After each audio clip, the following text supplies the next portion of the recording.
It is 8:31 a.m. on March the 5th. We will start off with our chaplain prayer. Marcella Jenkins, would you come forward?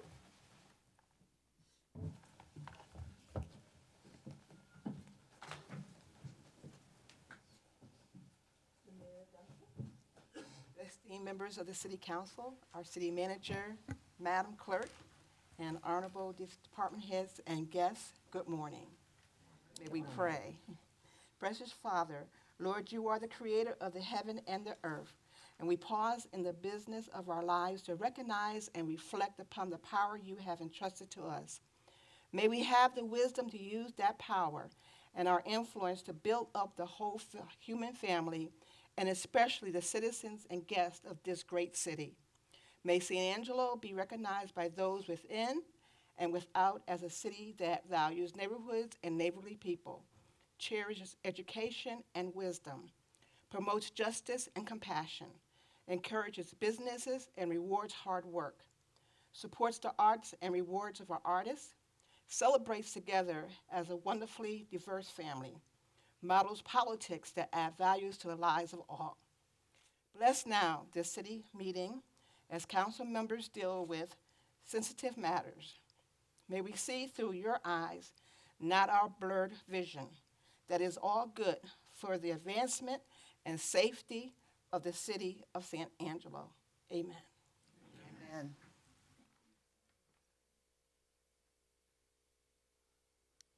This morning we have members of the San Angelo Scout BSA Troop 374. So would you please come forward and lead us in prayer today?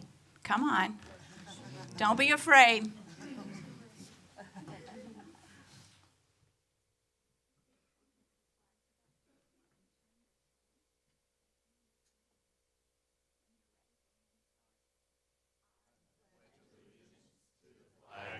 Of the United States of America, and to the republic for which it stands, one nation, under God, indivisible, with liberty and justice for all. Honor the Texas flag. I pledge allegiance to thee, Texas, one state, under God, one and indivisible.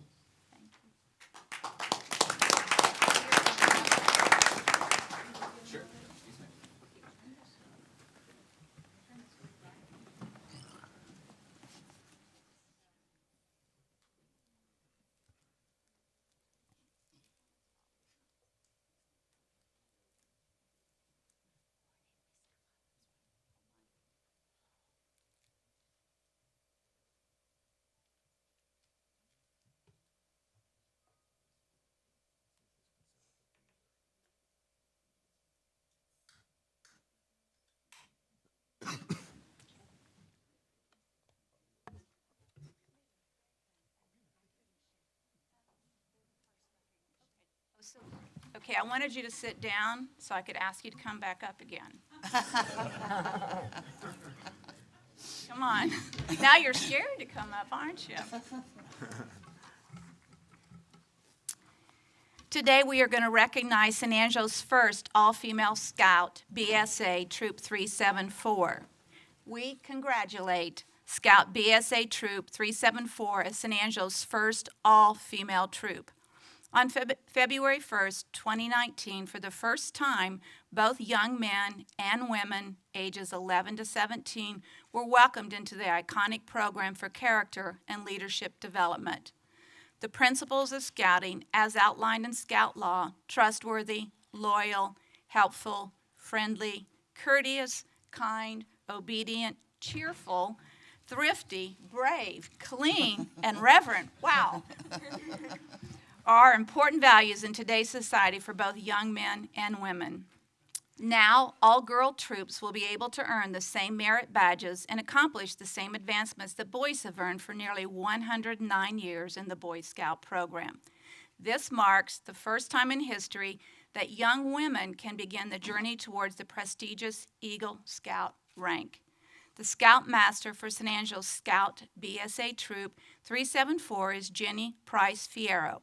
The troop consists of 8 girls who are currently working on their promotion to, quote, Scout, rank by the end of this month while completing service projects, performing flag ceremonies, and preparing for summer camp.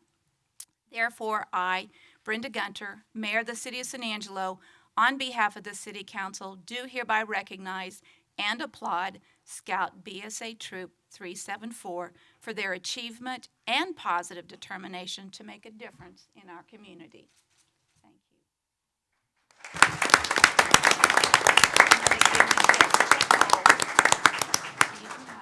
Would any of you like to make some comments?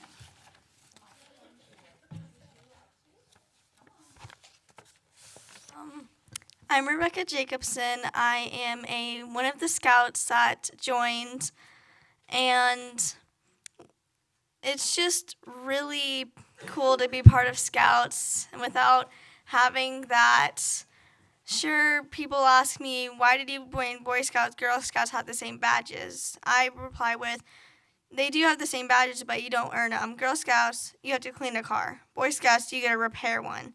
You get to do so many other things with Boy Scouts, and it's just opens that door of experience, and it's just really amazing. And we yesterday during our meeting, all the Scout girls earned the rank Scouts, so now we have the rank Scouts on our names.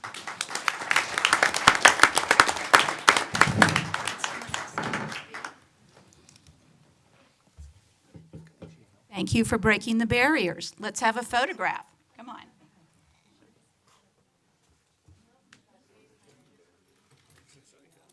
Fix her while she's not here. Settle down. Settle down.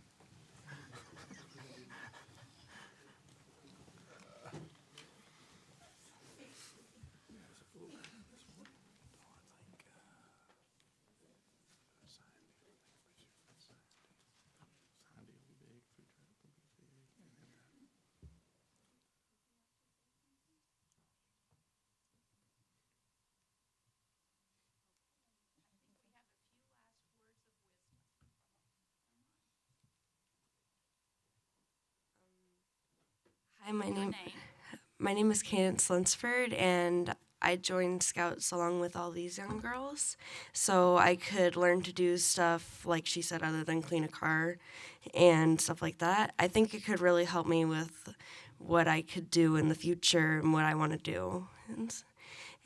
And I think it'd be nice to do like stuff that the boys can do and have all those opportunities like the rest of the Boy Scouts and be able to do all those things like repair cars, build rocket ships, program computers, stuff like that that they do. And I think that'd be really good. And it also teaches you a lot of stuff like the reverence and trustworthy and stuff. So I think it'll be great.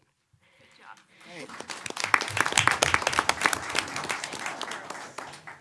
You can sit down permanently now.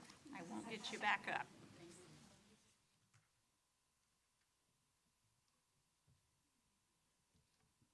Our next proclamation will be the Development Disabilities Awareness Month, which is March 2019. Is Amanda here or somebody from the Development Disabilities Awareness Group? Do I see some back there? Come on.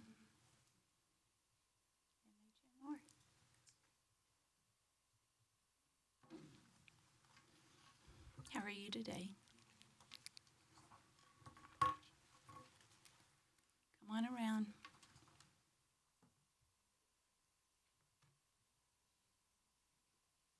The month of March 2019 has been designated as Developmental Disabilities Awareness Month in order to celebrate and recognize people with disabilities. Individuals with developmental disabilities, their families, friends, and neighbors, and co-workers encourage everyone to focus on the abilities of all people. And individuals with developmental disabilities are entitled to enjoy, participate in, and share the same benefits, privileges, and protection afforded other citizens of our city, county, state, and nation. And I encourage all citizens to support opportunities for individuals with developmental disabilities that include full access to education, housing, employment, and recreation. And now, therefore, in order to recognize the many contributions and challenges of citizens with developmental disabilities living in San Angelo, I, Brenda Gunter, Mayor of the City of San Angelo, on behalf of the City Council, do hereby proclaim the month of March 2019 as Developmental Disabilities Awareness Month, and encourage all citizens to observe the month with appropriate programs and activities. Furthermore, we encourage all citizens to seek information from those organizations with expertise in matters concerning professionals who support individuals with intellectual and developmental disabilities.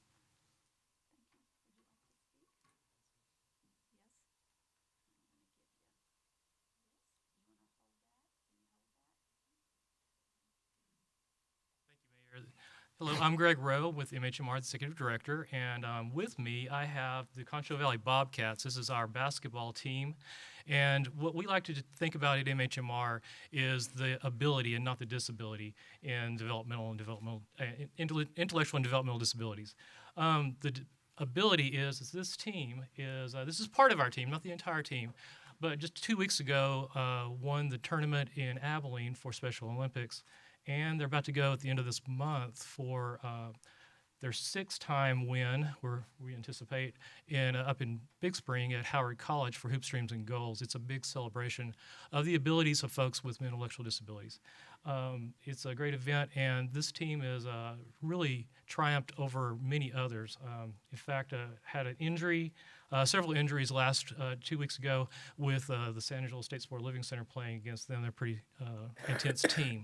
But they're very good. We also have a couple of, I think, Cassie, you're a cheerleader, is that correct? Yes, sir. And we have some cheerleaders. We have a cheer team, and we usually get Most Spirit Award as well. So these guys are a great group of people.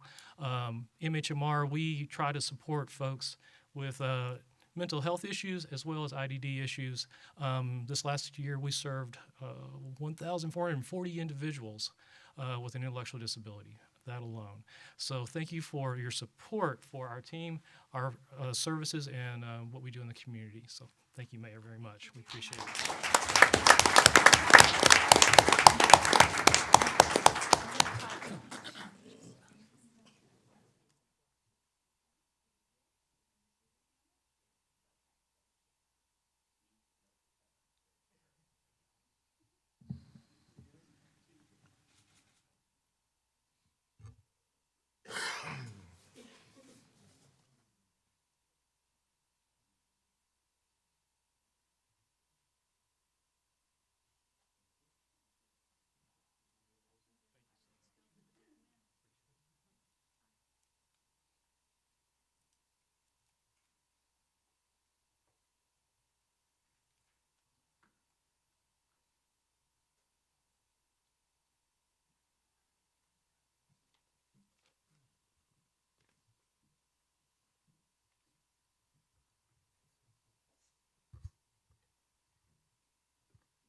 At this time, we will ask and remind everybody to please turn your cell phones on off or vibrate or silent. We would appreciate that respect. I've also been asked by the city attorney to make some housekeeping announcements for city council. One, we are not allowed to get up out of our seats and go visit with another council member to discuss an item that's currently being discussed. And number two, any sidebar items between two council members will have to be made public comment. We ask that people in the audience not text or send notes to council members during the discussion of an item. Thank you.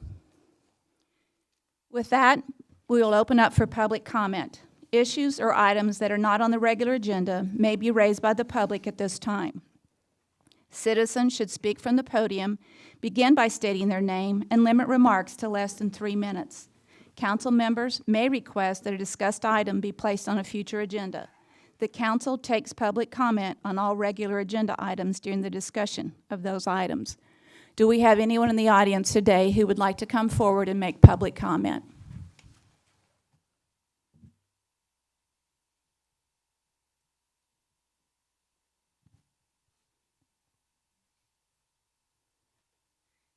morning, Council. My name is Kimberly Hawley. I am the budget manager. I just wanted to make an announcement and invite our community out for our CIP forums. Excuse me. You want to tell them what CIP is? Yes, ma'am. Our capital improvement plan, we're having public comment and open forums. We're going to have an online forum this Thursday, and it will be on Facebook Live at San Angelo Public Information Facebook page. And then we'll have that'll begin at 7:30 p.m. And then on Tuesday, we're going to have a town hall meeting here in council chambers, and that'll begin at 5:30 in the evening. And we also have our draft CIP available for our community on the CIP page, and we have an online survey as well, and that's available at cosatx.us/CIP. You want to repeat the date for the public forum? Yes, ma'am. That's going to be this Thursday online at the city Facebook page at 7:30, as well as a town hall forum on Tuesday, March 12th, starting at 5:30 here at council chambers. Thank you. Thank you. Any further public comment? With no further public comment, we will close that item on the agenda, and we will move into the consent agenda. I will start with Tommy Hebert. Do you have anything you'd like to pull from the consent agenda? No, ma'am. Tom? Let's pull item F. Terry? No, ma'am. Lucy? No, ma'am. Lane? No, ma'am. And Billy? No. We do want to make one correction on the consent agenda before we move forward, and that is on item A. The agenda says September 26, 2019. That should actually say February. So if you'll just make that notation. With that, do I have a motion to approve all items on consent agenda except for item F? Is there a second? Second. With a motion and a second, we will vote on all items except F. All in favor, say aye. Aye. Any opposed? Motion passes 7. Consent agenda passes 7-0. Tom, do you want to talk about item F, which is a second reading of an ordinance approving the abandonment and vacation of a 15-foot wide by 400-foot long, 0.137 acres or 6,000 square feet public alley located east of Bowie Street and south of East 44th Street? John, you want to offer information? I just pulled this up from first reading just in case there were questions.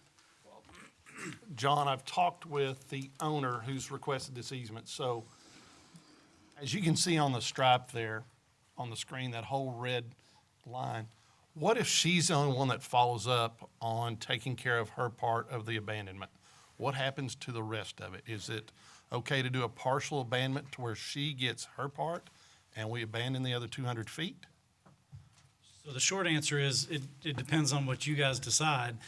The recommendation that comes to you from staff, we have traditionally recommended either closing the entire alley or closing none of it. So we would prefer not to close, say, just a piece of it, leaving the rest of it as still a platted alley. That has been done in the past. It can create complications down the road, but it's entirely at your discretion. But again, the recommendation that comes to you is to close the whole alley. If for some reason some of those property owners don't claim their portion of the alley, or otherwise it doesn't result in the abandonment, then the whole abandonment becomes void within the time frame established, and I would have to go back and look. Usually that's 12 months. I think we might have established a little bit longer in this case. Do we tell us what the complications down the road would be? Mayor, while he's looking, I'll speak. Code enforcement could be an issue. The confusion between what a property owner might feel they were obligated to maintain. I didn't accept that abandonment, so I don't have to maintain that. There could be code enforcement complications. Do we have a form that one could take from neighbor to neighbor to ensure that they sign off on it? Yes, I mean, information will be sent to all the property owners, and in this case, we've given, I think, 180 days for them to respond and say whether or not they want to claim their portion of the alley. Another issue that if you choose to go the partial abandonment route, what we wouldn't want to happen is her to claim her piece, maybe this owner claim their piece, but then you have maybe a middle area that's still technically public right-of-way, but in no way accessible to the city or the public. And so we would have to guard against that as well. So how many people did we hear from on this issue? How many neighbors opposed or commented or did whatever? This is one that I think the normal practice is to make a decision on abandonment, and then we send out information to all of the affected property owners, and they would either claim or not claim their share. I think the concern is if they don't respond at all. If they respond to us and say, I disclaim any rights to that alley, then the property owner across the alley could claim it, or perhaps if they don't want it, one property owner could claim this piece and the whole length of the alley. But that process kicks off after you've decided whether or not to abandon it. And again, this decision to abandon it doesn't technically abandon it. It kicks off the process to proceed with abandoning it. Right. So Go ahead, Tom. my question, the landowner, the homeowner that's requested this has already spent a significant amount of money, $500, $600. If this doesn't go through, is that all wasted? Is there a refund potential on that? Well, there's not a refund for the application fee. She would not be obligated to pay. We calculate the cost of basically buying back her share of the alley. She doesn't have to pay that until the time at which we transfer, we do a quick claim that transfers the property to her. So if for some reason this fails and doesn't actually result in an abandonment, she would not be out that additional money. She would be out the initial application fee. I'm just a little confused why we would wait till the council approves the abandonment before we start the conversation with the citizens about the abandonment. It sort of seems backward, like you'd want to have that whole conversation, make sure people understand it. They like it, they don't like it. Maybe the majority does, maybe they don't. But for us to pass it first and then start the conversation with the citizens on the abandonment does not seem like the right protocol and pattern that should be followed. I'm just saying. Let me clarify. We actually do send out a notice to all of the affected property owners, so they have every opportunity to respond and say they're in favor or against. They can come to the meeting and speak. But what we don't do until after this action is go to them and say, okay, do you want to claim your portion of the alley? I think the property owner requesting this is here. Would you like to come forward and add some comment to this? Please come forward. Just state your name, if you would, please. Good morning. My name is Ann Joseph. We're good. You just take a deep breath. Take a deep breath. Would you like some water? No, I would like to not be so easily unsettled by things. I find that happens when I'm in a lot of pain, so just please bear with me. To answer the question about any response, 2 people on Block 38 responded with positive in support. There was one response on a neighboring block. The woman expressed concern about if it's abandoned, that will increase the traffic we have. The sense being she felt perhaps that abandonment meant that it was going to be developed. But she's on another block, so we're not even talking about on Block 38 owners. My grandpa always said, actions speak louder than words. And that's pretty much the foundation or reason for my concern about what if we move forward with the entire alleyway being abandoned and the East End owners, those on the east end of the block, do not take steps to own their property that they can, or the alleyway that's abandoned. I agree, about coordinating. In fact, Mr. Jeff Fisher had, through this process, encouraged me to reach out to all the property owners, which on the 13th of February I did. I there was only one person at that point that had contacted real estate to say, yes, I want to buy the property. That was the owner of Lot 4. All the other East End owners didn't contact, so I reached out to everybody. I spoke with every owner and or their family member, their partner, and even went to the effort to find someone within the city who was fluent in Spanish to be able to speak with two property owners who are, their English is better than my Spanish, but I couldn't answer all their questions. They never reached out to that person to get their questions answered. So by the 25th of February, I'm feeling concerned. Are these people, they seem to be in favor of abandonment. They're definitely not against it. But they're not moving on this. So as has been determined that if they don't move on it and buy their part, then this whole thing is for naught. The reason why I've initiated this effort is because the alleyway is too close to my house. My house was built in 1960. The current codes require at least 5 feet from the wall that has doors and windows from the alleyway line. And my house is less than that, on top of which right there we have the electric meter, the gas connector. And that makes me say those codes are in place for a reason, for the safety of the citizens of our city and the residents of, in this case, that house. So whereas that alleyway I've been a resident of San Angelo since '87. I've lived in that house since 2011. There has never been through traffic, vehicular traffic through that alleyway. Can't be, because even when I moved in there, there's brush, there's a rose bush, pomegranate trees that would prevent passage. So all I am endeavoring to do through this request, which you have the power to make happen or not, is to create a safe situation for that structure and those residents, to make a non-issue those things that are currently issues of safety and code standards that are in effect now. I have talked to the fire department, like way back when, one of the nearby firehouse asked, if you get called up for a fire, do you use the alleyway? And the gentleman said, they're too narrow up there. We always address any issues on the street. And the alleyway is 15 feet. Now, our alleyway has been made more narrow by the addition of electric poles there on either side at one point where it's even reduced even more narrowly. I hope that you will see fit to vote in support of abandoning the west 200 feet of this alley, and would like to point out that if those on the East End wish to pursue that on their own, the fact that you would vote for the west 200 feet to be abandoned would not preclude their ability to do that in the future.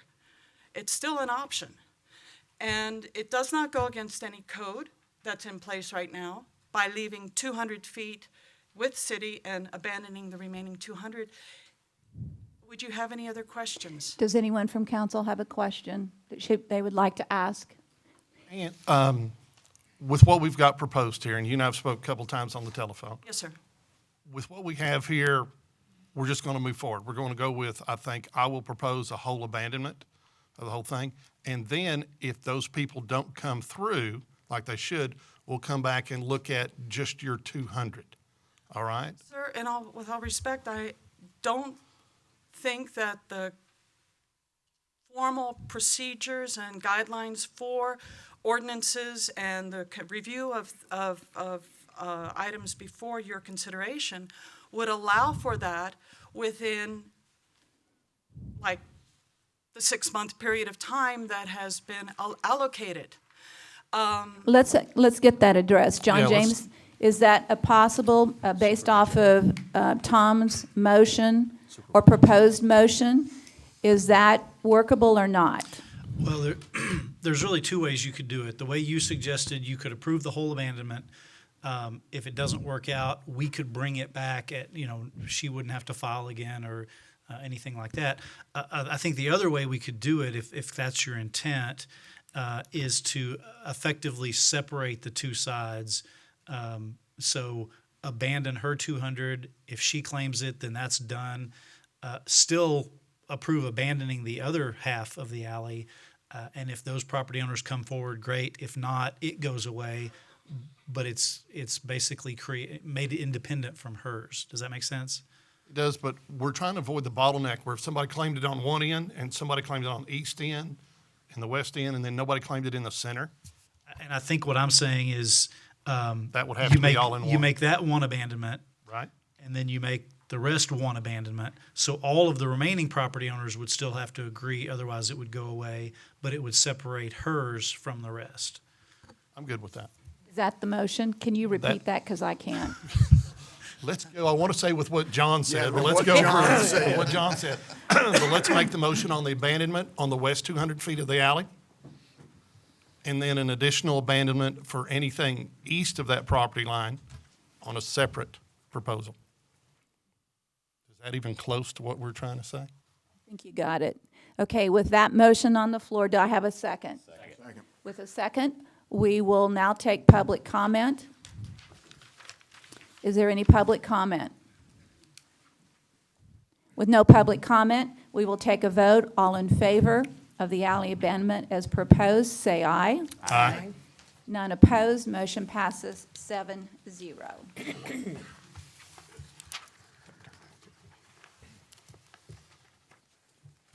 With that, we will move into our regular agenda. Item A is a second reading of an ordinance approving case PD 19-01, a rezoning from the neighborhood commercial CN zoning district to a planned development PD zoning district to allow neighborhood commercial CN uses as well as self-service storage and a single-family detached dwelling located at 909 West Beauregard Avenue. John? This is a second reading. You recall from your last meeting, this is the property there at Beauregard and Park, proposed for a self-storage, and we talked about the aesthetics. I'm just going to briefly go over some of the changes. This is the concept plan for the layout of the site, which really this part has not changed. Really the changes from last first reading are some of the design elements, and I'll defer primarily to the applicant, but as I understand it, the applicant has met with some of the neighbors, the opponents, and come up with this revised plan. This is the original plan that you saw last time, and so that's also from the original. This is the revised design, and again, I'll defer to the applicant. There's a little bit of design changes to the building itself. You can see that what was a rock wall has been replaced by a proposed hedge. And again, that's the primary differences, but I'll defer to them to explain if there are others that they've worked out with the neighbors. What is the maximum height allowed on the hedge? That would typically be about 4 feet. And then where it's at the corner with the street intersection, there may be some changes there necessary if the 4 feet would block traffic visibility, but normally it would be 4 feet in the front. Because what's odd about that property is if you pull up to the stop sign, you see that lighter shade area there? Mm-hmm. It's not normal at a street, so your ability to see down the road, your right-of-way visibility, is very strong even with a 4-foot hedge. Right. And that would be something which we would just look at with traffic, and it may not be an issue because of what you said, but we would definitely look at that. But yeah, normally it would be a 4-foot maximum height there in the front. Rob, would you like to come forward? If there's any further questions from council?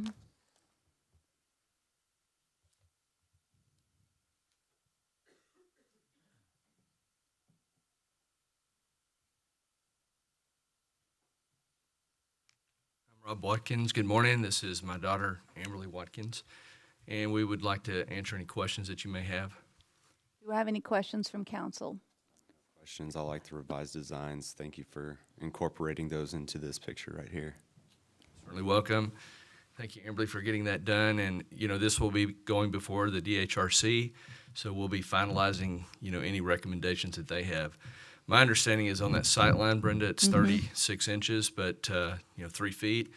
But, we'll defer to DHRC and work with John James and the city to make sure we get that right as far as the height. I'd like it to be the maximum height possible, You would? whatever it allows. That's great by us. Okay. Good by you, Amberly. Okay. All right. With that, do I have a motion for approval? Move to approve. Any further public comment? With no further public comment, we'll take a vote. All in favor, say aye. Aye. None opposed. It passes 7-0. Next item is item B, second reading of an ordinance approving case PD 19-02, a request for approval of a rezoning from the general commercial, heavy commercial CG/CH zoning district to the planned development PD zoning district to allow for uses permitted within the general commercial, heavy commercial CG/CH zoning district and an off-site sign with digital billboard face located at 3410 Knickerbocker Road. John, my first question on this item B is the following. Through that very long, drug-out conversation we had at the last city council meeting, we divided it into two parts, but on this agenda is back to the one part. Well, it is still one case, but just like we ended up last time, I would encourage you to take, really there are two issues. One is what should the underlying zoning be on the property, and the other is whether or not to allow the sign through the PD. So I would encourage you to take those two issues separately, discuss them, and then vote separately. That would, I think, that's what we learned last time, is that would be a cleaner way to accomplish the decision. Do I have questions from council for John? I don't have any questions, but yeah, I have comments. I believe from what I hear from my constituents is not to conflict a sign case with a zoning case. You have it listed here to where it kind of coincides together. I've also spoken with Tommy Roberts from Lamar. I think we're all in agreement that it's the best interest for the area to go with the sign ordinance, and that way we don't set a precedence on going in other areas where the sign ordinance is into effect and trying to create problems there. We tried to find a compromise the first time, but whenever it was presented to me that a sign ordinance and a zoning case shouldn't be together, that's the first reason that I split the two votes together. But as this is listed as one, I think it's the best interest to just take it as one case. So I'll make the motion to deny as Let me is. see if there's any further questions, comments from council before we go for a motion. I just wanted to make a Yes, comment. Lucy. Before, I had voted for the billboard, and after much consideration and a lot of citizens putting in their input this last week, I will be changing my vote to against the sign. Do I, have a Billy, question, please? Mayor. John, on the zoning of the property, is there a great deal of difference between the neighborhood commercial and the general commercial designation? I mean, would one or the other create a situation that would, maybe end up being like the car wash going into the area? It's really a matter of degree, and I think we included in your background information a comparison of the CN and CG districts. The biggest differences between those two districts are the CG would allow alcohol sales, it would allow car dealers, it would allow car wash by right. A car wash could be allowed in CN, but it would have to get a special permission. Heavy equipment rental, vehicle repair, those are the kinds of things that are allowed in CG that wouldn't be allowed in CN. And if I remember correctly from the last meeting, most of the discussion was held around the CN, that is what your constituents were looking for, zoning of CN. Okay. All right. That was staff's recommendation to downgrade it all the way to CN. Okay. But from what I've heard, if I'm in understanding with the constituents that I've talked with, just to deny the case as is, zoning and billboard. Let's go back to that front. Mayor, Yes, Billy. before you go on, so you're saying leave it as CGCH, heavy commercial? What I'm saying is, let's talk some more about it. I'm not Oh, saying okay. one way or the other yet. No, I was asking Yeah. Lane, if that's what he was saying, if we deny the whole thing, wouldn't it leave it as CGCH? That is one conversation I had with constituents, so. And they're I- okay with I that? would like to hear, you're okay with that? Am I getting nods? I'm getting Well, we nods. need a vote before we get to public comment. I mean, we need a motion before we go to public comment. I made my motion. Wait, okay, but Billy has a question. Well, he answered it to leave it as CGC, heavy commercial, a car wash, a car repair. I'm hearing from my constituents. Well, PD allows for a car wash itself, so the zoning that we allowed it to be changed to didn't prevent a car wash from going there. So the motion, Well, I and thought the- though, Mayor, it was CN, neighborhood No. commercial. it wasn't. Again, it could be, you all could vote to not approve the PD allowing the sign, but you could still rezone the underlying zoning of the property. You could deny the whole thing, leave it as CGCH, or you could take it to CG or to CN. Those are all options that you have available. So the number one issue could be to leave zoning as it is. Number two issue is to allow it to be PD, which doesn't stop the businesses that they're most concerned about. The PD could also change the underlying zoning to CH, CG, CN, so you have all of those options available. But we also know that based off of that zoning, if you look at the picture, go back to the original picture, you have just one partial out of that whole thing that you would be changing. So whatever could happen next to it could happen, because you're just changing the one. And so the reality is, I don't think it makes sense to change the zoning for one parcel of property when the property next to it, the zoning remains the same. So the idea would be to have a motion not to change the zoning at all, and to in fact say that we don't approve a variance.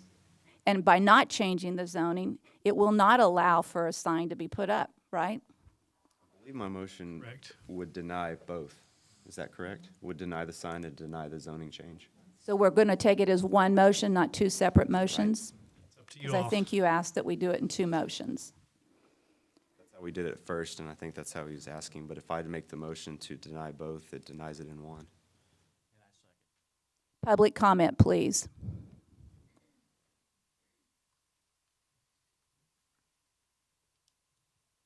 Good morning, everyone. Tommy Roberts with the More Advertising.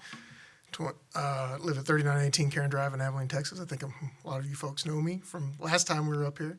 I've had some conversations with Lane about this case, and I know that everyone's values are in the right place. And when we came before you before, we worked really hard to make a consensus with the community on compromising. But now that the community feels so strongly against the billboard, I do understand the position that some of you folks, some of you council members that voted with us last time have changed your minds. And I totally understand that, to stick with the existing sign ordinance, that makes a lot of sense. But I hope it also makes sense that this is one of my most valuable assets. And so it made sense for me to ask to have this help with this case because it's been done before. And so, when you see a company like Signad out of Houston who comes in and is allowed to build, to go outside the sign ordinance to build a digital in this community where they don't employ anyone, or I do, that hurts my business. And then in the previous case, like on Beauregard, where the city is, compelling our landowner to not do business with us, it hurts my business. And in this case, where we've had a lease with someone for 30 years, they're wanting to develop the property, and then all of a sudden they cancel my lease, it hurts my business. And so I would ask that the direction of staff to discontinue trying to compel my landowners not to do business with me. Let's work in cooperation. I think there's some things that we can do to help reduce the number of billboards and give us ability to build back in areas where signage is needed. I'd love to meet with Daniel or the other city staff to discuss this, but I'm in favor of denying this. I'm not in favor of changing the underlying zoning. Mr. Moore was adamant that he only did that to help reach a compromise, so let's deny it completely. And that way, maybe we can save a lot of time. We won't have a 3-hour discussion about this. Let's vote it down. Let's move on. Let's keep the sign ordinance in place. But let's just know moving forward that my competitors can't come back and ask for the same thing and that get granted. And that would be my wish. Thank you. Thank you very much. Further public comment? Please come forward, state your name. My name's Greg Gossett. I'm a lawyer here in San Angelo. And it's kind of deja vu all over again. I just want to remind the council that over 25 years ago, we had a billboard company from Abilene come down and had issues with our sign ordinance. And the city attempted to get around the sign ordinance by what we call spot zoning. And that case went to the district court here in San Angelo. And Judge Stibe, one of the most respected judges that our communities had, held that the city's sign ordinance with regard to spot zoning was unconstitutional and illegal, and it threw it out. And so what we have again here, which they're withdrawing now, so I'll be real brief, is another attempt to spot zone, which the courts here have already thrown out once before. And so we don't need to go down that road again. Thank you, Greg. Further public comment? My name is Susan Mertz, and my husband, Mort, and I are residents of the Vista del Arroyo neighborhood. I have a master's in urban planning. I've served on many boards, and I am currently vice president of the Fairmont Cemetery Board. I wish to protest the rezoning of the site located at 3410 Knickerbocker for any type of new rezoning and a static or digital billboard. Staff denied Lamar's request to rezone the property to a planned development zoning district, or PD, but Lamar has used this to circumvent and break the existing sign ordinance on Knickerbocker. By allowing this, you set up a dangerous new procedure that sign companies will use to justify new billboards where they aren't allowed. Remember, the sign ordinance was put in place to reduce billboards on Knickerbocker, not add to them. And Lamar has compromised on a static sign, but in fact, it will be amended to digital. The new ordinance even states the procedure in Section 5. Furthermore, the proposed digital sign will negatively impact the Vista del Arroyo neighborhood by creating light and visual pollution 24/7. And who wants this in their front or backyards? You also have over 50 letters of protest against this rezoning. The proposed billboard is 24 feet long, or the length of a 2-story house, and 10 feet high. So how tall will the pole be that this thing is going to go on? It's got to be higher than the existing digital or the existing sign at Sonic. Right, drivers do take their eyes off the road. In fact, Lamar's sales material. Thank you. You can finish the sentence. And finally, Lane. Thank you. Your campaign sign says, "Bring the vote back to the people. Let your voice be heard." We are speaking. I know you're listening. And in closing, no violation of the sign ordinance, no resigning, and no compromise on static or digital billboards on Knickerbocker. Thank you. Further public comment?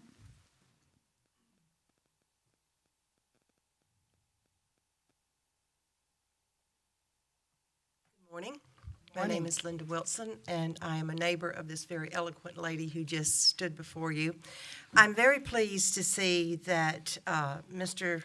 Roberts and Lamar realize how unique and wonderful San Angelo is. I had a whole lot of stuff, and I'm happy to say that we're not going to have to do that and spend 3 hours on this morning. But we do appreciate all of the time that you all have taken to consider these issues, to consider the neighborhoods, and it really speaks well of the council and of the neighborhoods that we've all tried to work together and come to a consensus.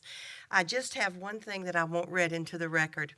I have a magazine before me that has a $3 million household circulation.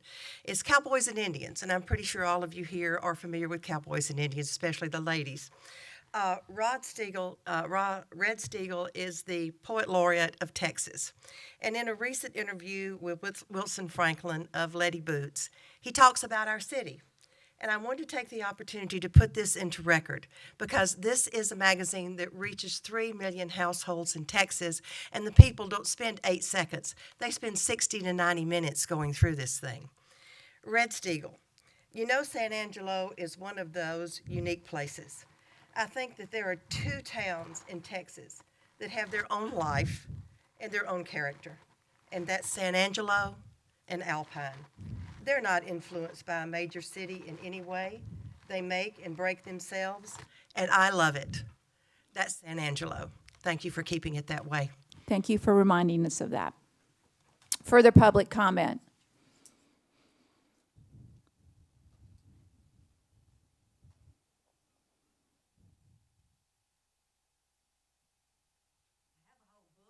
You want this? I'm Janie Delaney. Thank you. I live in Vista Del Arroyo neighborhood. And I did speak before the Planning and Zoning Commission in regard to, or in opposition to the billboard at the Sonic on Knickerbocker. And I would like to reiterate that objection to downzoning this specific address in order to allow for a 25 to 30 foot digital billboard that will flash day and night.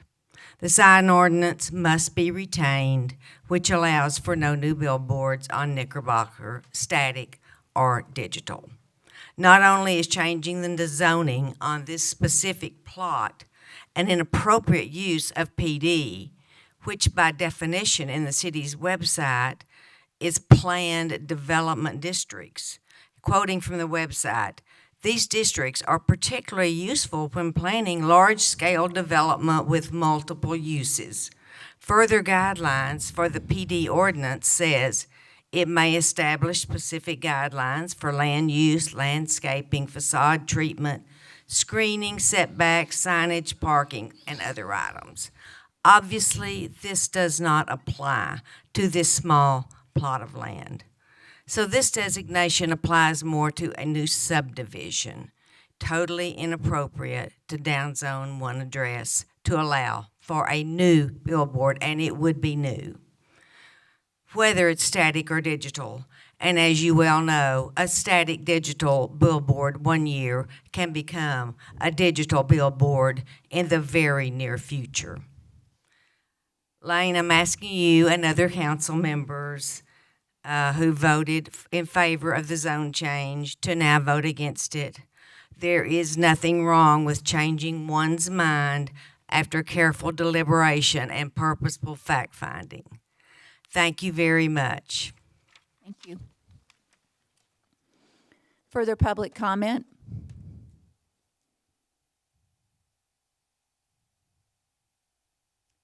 One last call for public comment. I see no one coming forward, so we will take a vote. All in favor of the motion, say aye. Aye. Aye.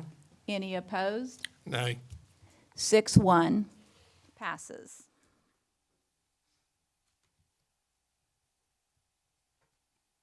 Next item on the agenda is item C, second reading and public hearing of an amendment to the zoning ordinance establishing a new standards for regulating mobile food trucks on public and private property in the city of San Angelo. John, you're on.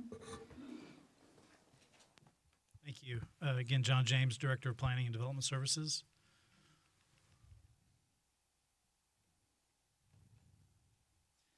So instead of going through the entire ordinance like we did on first reading, excuse me, we've got those slides in case there are questions, but what I'm intend to do is just go through the changes. As you know, you all directed us to make a few changes with your motion on first reading. In the meantime, we also met with the food truck operators and have made some modifications as well to address some of their concerns, and so I'll go through those real quickly here. One of the ones that you all mentioned was creating an exemption for private catering, so we've done that. We clarified that the limitation on locating too close to a residence would not apply to snow cones and prepackaged food vendors, which would include ice cream trucks. And because the health code doesn't have a definition of snow cone vendor, we created a definition for that. That would basically allow ice cream trucks and snow cones to go through and stop in residential neighborhoods. We also changed the limit for operating within a residential area, but for non-residential uses like churches and schools and daycares, as well as apartments. In talking with the food truck operators, they said if we change that from 4 to 6 hours, that would help them in terms of their operational characteristics. And staff didn't have a problem with that. We did change the wording for the requiring the all-weather surface to apply to all food trucks. We basically removed the 4-hour exemption. The original ordinance had said if you're only setting up for less than 4 hours, you wouldn't have to be on a paved or all-weather surface. After some discussion, we decided that it was probably best just to say across the board they need to be on an improved surface. That doesn't necessarily require asphalt or concrete. It could be caliche or gravel or something like that that meets we have a pre-existing definition for all-weather surface. For food trucks in the public right-of-way, this was one of the issues that was a big concern to some of the food truck operators, that 4-hour limit. By the time they set up, serve a meal, take down, they're already over 4 hours. But they also, some of them pointed out that they'll set up before breakfast, serve through breakfast, stay there and serve through lunch as well. And so clearly the 4 hours doesn't work for that. And so our recommendation was to increase that to 12 hours as a maximum to accommodate that concern. However, the ordinance does still say they would be subject to any existing parking restrictions. So for example, in a downtown area where the parking is limited to 3 hours, they would still have to abide by that 3-hour limit. And then we clarified that the intent of the ordinance was to say that you can't operate within 100 feet of a restaurant if you're parking in the public right-of-way. It wasn't clear the way it was written before. So if you're on private property, you could be right next to a restaurant. If you're operating on private property, this would only apply within the public right-of-way or the street.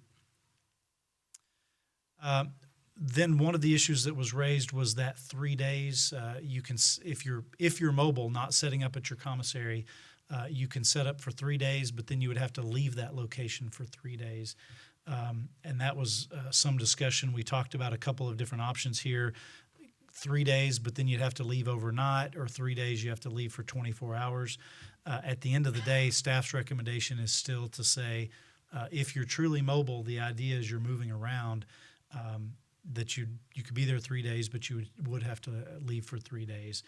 If you want to operate more permanently, then you would need to set up at your commissary. And then we've identified 3 what I call outstanding issues. These are the issues that there was still some disagreement with the food truck operators. At the end of our discussions, staff didn't feel comfortable making a recommendation for a change, but you'll hear from some of them some of the reasons they support changes to these 3 items. So I'll briefly go through those. One is that 100-foot separation from an existing restaurant or bar. They would prefer that to be reduced down to 50 or 75 feet. And in a minute, I'll show you a map of how that might affect downtown in particular. Our ordinance as drafted would require written consent from the school district to operate near a school. They would prefer that verbal consent be allowed. Staff believes that for enforcement purposes, written consent would still be necessary. We did hear from the school district this morning. They sent an email saying, yes, number one, they wanted to be able to sign off on food trucks operating near schools, but they preferred that to be in writing too, just to avoid confusion. So the school district also supports that. John, could that be an email? It could be an email, yes, an email from the principal or superintendent's office, something like that, yes. It wouldn't have to be a formal letter. And then the final issue is the requirement to meet building setbacks. If you're set up at your commissary, that's where we're allowing food trucks to basically set up permanently at one site. Our recommendation was that if you're going to do that, then the food truck itself needs to meet the same building setbacks as a building would. What is that setback, John? It's going to vary by zoning district and street. Normally, a front setback would be 25 feet. Side setbacks can be anywhere from 0, 5, 10, something like that. And I know that's going to be an issue for some of the food truck. Before we move off that particular one, if memory serves me correctly, last week when we had this meeting with the food truck operators, there were only 2 food truck operators that had this particular issue, and both of them could have been resolved by just moving the truck a few feet, if that's memory, is that correct? Well, that's correct for one. I think there was the second one, the tacos location there on Konigheim, or it's Aber Konigheim and Concho. I'm not sure if they can, that's a very small site. They may have a little bit more of an issue. I went by and looked at that particular one. They can readjust. They have their tables and chairs set up east of where the truck is set up. I think if they shut the truck where the picnic tables are and move the picnic tables out front, they could comply with that very quickly. I should mention there is also the opportunity through the normal zoning ordinance, an opportunity to seek a variance from that standard for a hardship situation. That's a good example of one that may actually be able to make that case. The existing building there, I think, at least on some sides, is already encroaching into the setback. It's a very small property. So that's the third issue. So here are some of those maps. This is 100 feet. I'll point out from that meeting, one of the concerns of the food truck operators was that if you require them not to set up within 100 feet of an existing food service establishment, their concern was this whole stretch of Chadbourn, it basically eliminates most of that street for setting up, and then quite a bit of Concho as well. But that wouldn't if it was in a parking lot, right? That's correct. If it was a private parking lot, it wouldn't, so that's not particularly a great graph because it does not show where they would be able to set up on Chadbourn because any of the privately owned parking lots could allow it. That's correct. This would only apply within the street, within the street Correct. corridor itself. And so let me skip this for a second. I've got a couple of graphics where if you shrink that to 75 feet, that's what it would look like. And then shrinking down to 50 feet, limit it much more. And so again, I know some of the food truck operators may come up and what they proposed in the meeting with us was either 50 or 75 feet. So if we can come back to these maps if you have questions later. John, just for clarification, and that's only during the operation hours of operation for those businesses, is that correct? So That's correct. after hours, that's no longer, the 100-foot requirement's no longer there, is that correct? Right. If a Okay. restaurant's closed, for example, a food truck could set up right in front of it. Yeah, that's right. The only other thing I wanted to mention, we included this in your packet, this isn't directly related to the ordinance itself, but the ordinance says that food trucks would only be located in parks in designated locations. And so the Parks Department has created this list of proposed locations. I'm not going to read through all of them, but you can see here the various locations they've proposed. Got 2 slides here, and all of these parks as well. And does that mean there's going to be specified areas so they understand for their own knowledge so that they're not constantly guessing at what is allowed or not allowed in the parks? Are there going to be specific areas that say this is the area so there's no confusion from anybody? That's my understanding. I may defer to Carl to answer exactly what his intentions are in terms of how they're going to designate those. But yeah, that's my understanding is that they'll designate areas within each of these parks. Yeah. Carl, did you want to come comment on that, just to answer the question while we're on the subject? We debated how best to do that, and where we settled on was basically we'd authorize parking areas in the parks and designate them with a sign in that parking area that says parking area designated for food truck vendors. We thought about maybe just striping off a few spaces in the parking area. We thought that'd be too restrictive. The vendors didn't quite like that, so we opened it up, made it more flexible. Okay, thank you. Carl, before you leave. You have a question, Harry? Yeah. Before you leave, one of the questions from the food truck operators last week when we met was, what about the lake? Vending at the lake is already authorized under Chapter 9 of the Code of Ordinances. I will add to that, there are some, it's not just free-for-all at the lake, there are some restrictions that people do have to follow if they're going to be a vendor at the lake, and I think John might have information related to what those rules are. Didn't include them in the presentation, but yes, that existing code of ordinances, as Carl mentioned, has a list of standards that they have to meet, and I think there's a permit they have to get as well. Is that from the police department? There's a permit requirement from the Water Utilities Director, but talking with Allison, I believe that she's just going to accept the permit that anybody who solicits in the right-of-way would have to get as the permit to sell at the lake as well. I know there are some restrictions related to distances from operating leases that we have out there where they can park. So if anybody's intending on selling at the lake, they should make themselves familiar with those rules as well.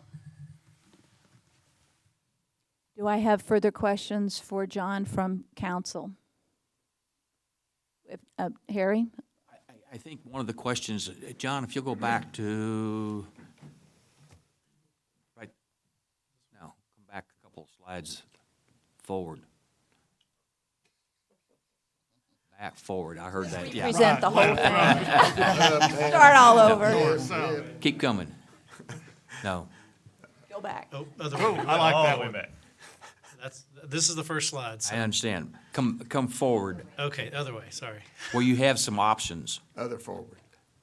Okay, back there where it has options. Options, yes, Okay, okay. so as we get ready to have, yes, thank you, have some discussion here, and somebody makes a motion to recommend or not, how are we going to go through these options? Are we going to go through and just pick those particular options, or what do we want to do? Well, we've included a revised version of the ordinance which accommodates everything, all of that list of, I said these were the changes that were made. So this is the one that there was no change made. So if you're comfortable with that staff recommendation with those changes, then the motion would just be to approve. Or the motion would be to approve with the following changes, and then let us know which changes that you would want to see, either one of these options on this screen, or if you wanted to make any changes to these three outstanding issues. You might take these one by one and just discuss, do you want to change the 100 feet? Do you want to address written permission from the school? Do you want to address setbacks? Just so you take one at a time. Billy, did you have a comment or question? I do on the previous slide, I think. All right, so maximum 3 days at one location, then must vacate for 3 days. As we go through the discussion that I'm sure we're going to have, what's the problem if they're there 3 days, and I'm assuming that's 24/7, is that correct? What is the problem if they vacate overnight and come back the next day? What's the problem with that? I think one of the problems is, just from an enforcement perspective, knowing when they're there and when they're gone. The other issue is we're basically making exceptions to the mobile rules for trucks that want to set up permanently at a location. And without their commissary? Well, by doing that, they need to go to their commissary. So this is basically saying you either have to set up sort of permanently at your commissary, or you really need to be mobile. And so what we don't want is someone to be 3 days, go away overnight, come back for another 3 days. They're effectively becoming permanent at that location without having to meet all of the other standards that would normally apply to somebody setting up permanently. So it's really a way to ensure that they are truly mobile and moving around from place to place, not skirting around the idea of not setting up in one place without meeting the rules. Thank you. Lucy? John, on this, when you updated on the first reading, for the food trucks in the public right-of-way, changed from 4 to 12 hours, and you were talking about them setting up and it taking them longer on setting up. But you also said at the end, if I heard you correctly, that it still would be 3 hours if they were in a right-of-way or if they were in the parking restriction area. Can you explain that to me? Yeah, I think the idea that you all discussed last time was that if there's an area like in downtown, or there may be others around town where parking is limited to a certain number of hours, then the food trucks would have to honor that same limitation. It would have to move. They would have to. Right. So if you're in an area and there are parking stalls that you can only park in for 3 hours and then you have to leave, that same limitation would apply to a food truck. And if they wanted to operate longer than that, they would have to go to a location in the right-of-way where there's no restricted parking. Of course, part of the reason for that is in the downtown where there's lots of things going on and not a whole lot of parking, you want to create that turnover in parking. And so it could be problematic if a food truck was there all day. That's taking up customer parking spaces for all of the other businesses in downtown. Mayor, I Yes, have another. Billy? Now, John, to get on any private property, say a parking lot that's open to the general public, there would have to be written permission for a food truck to be on? Yes. In any case, if you're a private property, the private property owner has to give you permission to be on that property. Thank you. Do I have further questions for John? Question on the Lane? maps for the 50 and 75 and 100. Can you go back to those? Notice that you have the pinpoint. Is the center of the pinpoint the door of the location? Yes. Okay. Yes, because that's the way the ordinance is worded, is it's measured from the main entrance to the restaurant. And so Very that's- often, the main entrance is to either the far right or the far left. It's not in the center of the property. Yeah, and that's only going to vary, at most probably 20 or 30 feet. But yes, those dots represent that front door of each of those establishments. What I see at the 100, it really does cut off a lot. And can you go back to the 50? The 50 looks to me like it would definitely prevent parking right in front of the restaurant. So I could probably be in support of this if this was a 50. Lesser restriction on that. Go back to the 100, would you please? Corner of Tewig and Chadburn right there, there's a parking lot. And even in that particular case, there are several spots in that particular parking lot that are available that are outside the 100-foot. Plus, that's on private property. It's not on the right-of-way. Is that correct? That's right. Is this the parking lot you're talking about? Correct. Yeah, so actually anywhere within that parking lot they could set up because as the mayor pointed out, the 100 feet doesn't apply. So, one way you could look at this is just kind of cutting that off. So the restricted areas are really just in the right of way there. So it would not apply to any of the private properties. And there's plenty of private properties on the side streets. You see the side streets there as well, which they could do after business hours. Really, and this is intended to protect those brick and mortar businesses that have a heavy investment in the downtown area. From the very get-go, staff's recommendation was 100 feet, and that's still going to be our recommendation. And it really is to protect those individuals that have a heavy investment in the downtown area. I guess one other thing, Gary? just a reiteration of what's been said. Typically, the restaurants will close approximately 10 o'clock on Friday and Saturday night. Maybe not, but close. Those food truck operators generally operate from 11 till 2, which is, I'm surprised, that's the first time in 3 years that somebody's had to tell me to speak up. Wow. And now it's ringing. I guess my point being is those food truck operators typically are serving between 11 and 2 when those patrons are getting ready to leave some of those downtown nightclubs.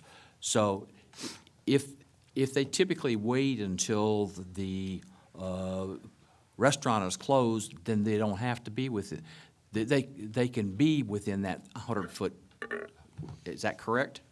That's correct. The 100-foot only applies when the food service establishment is open and operating. All right, so Harry, are you going to make a motion?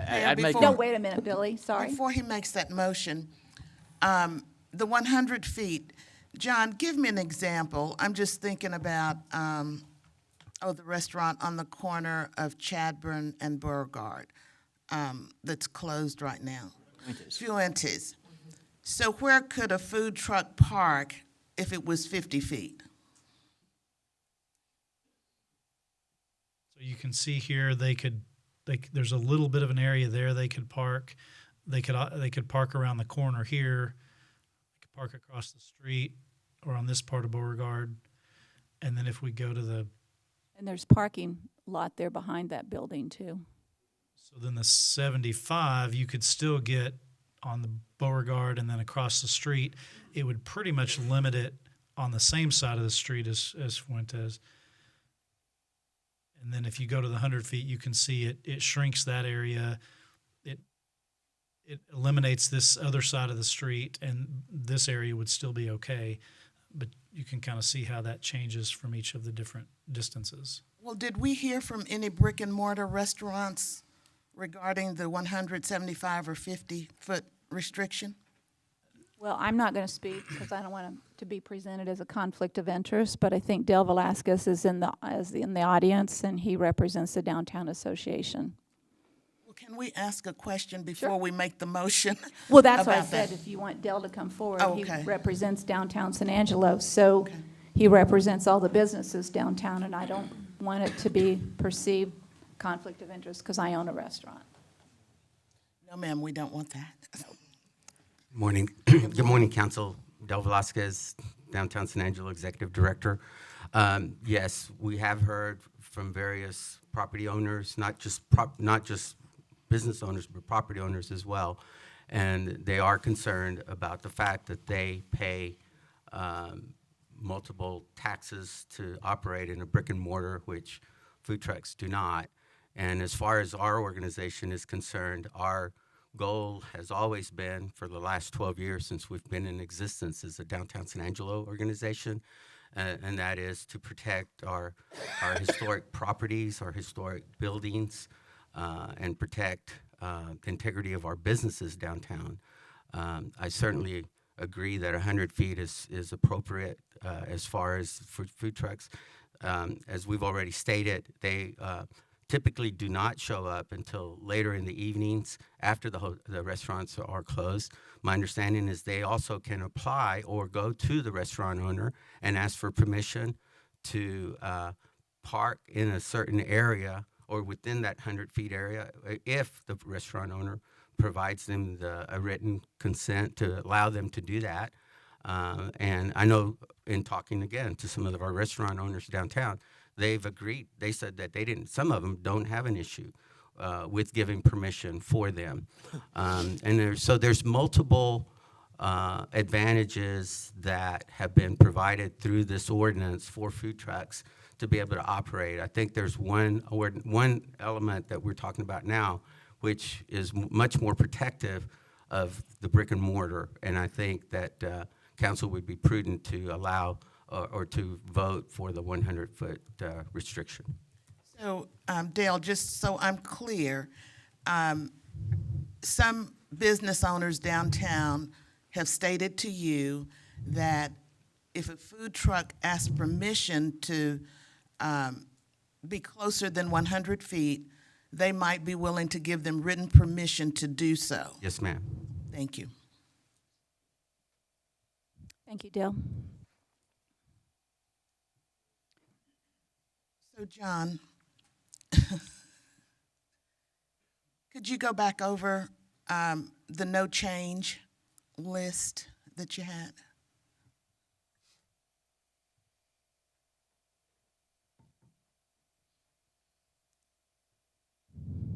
Did you just want to go back to the slide, or did you have a question? Okay, was staff recommending that we stay at 100 feet from? On the 100 feet, yes. We recommend the 100 feet. We recommend keeping the written permission from the school, and we recommend keeping the building setbacks for food trucks at their commissary. Now, did you say earlier that a variance could be I'm not in favor much of too many variances, but did you say if there's a particular issue with the setback that the owner could request a variance? Yes, that would be a possibility. Okay, thank you. Harry, you want to make a motion? I move to approve as presented, keeping the 100-foot, keeping the 3 days, keeping the written consent for school districts and the setbacks. I second that motion. Is there public comment?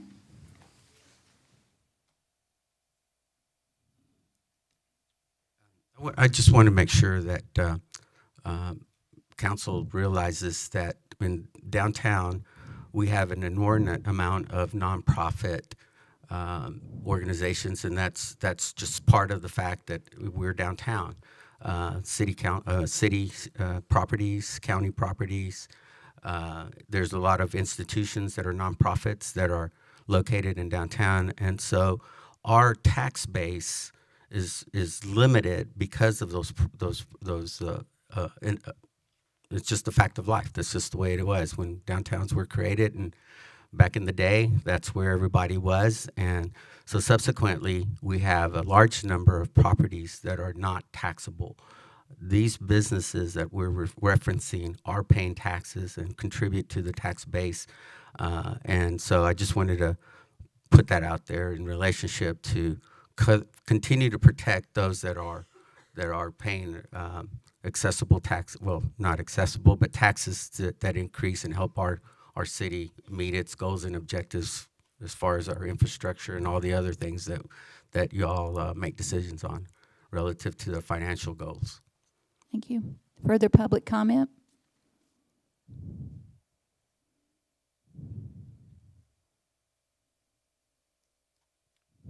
Mayor, City Council, Steve Hampton.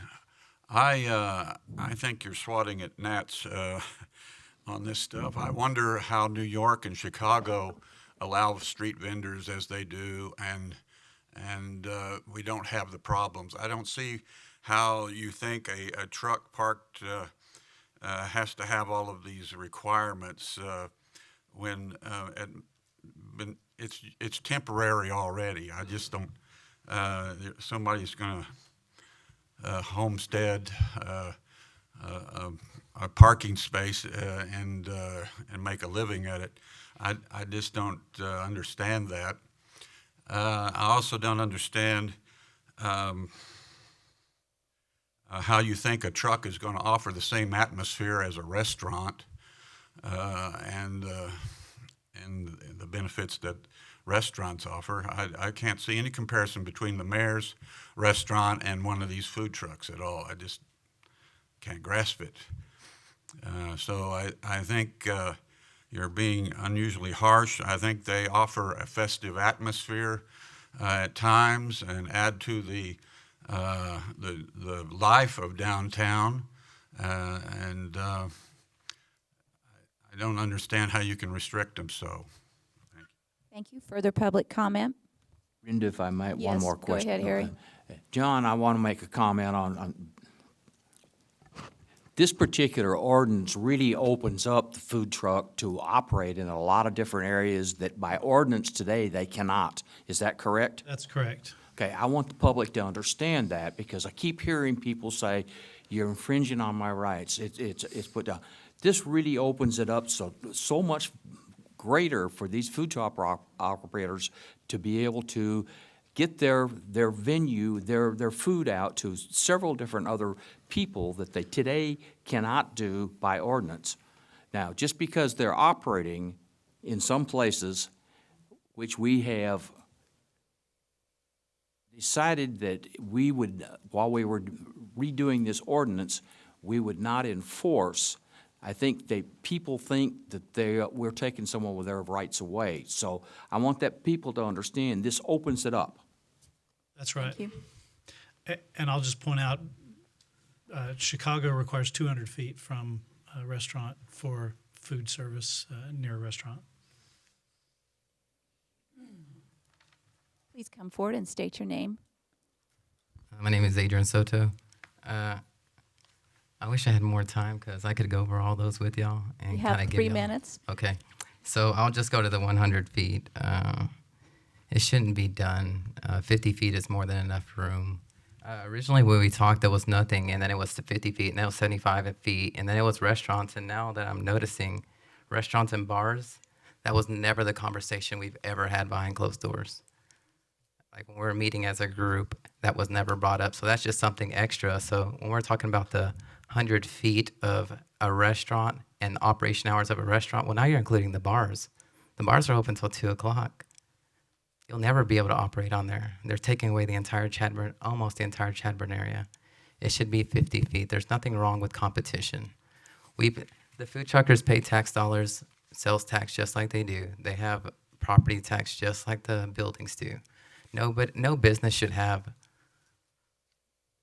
precedent over another restaurant or another business opportunity for somebody else. So I ask that, unless that is changed to 50 feet, I would ask all of y'all to vote no.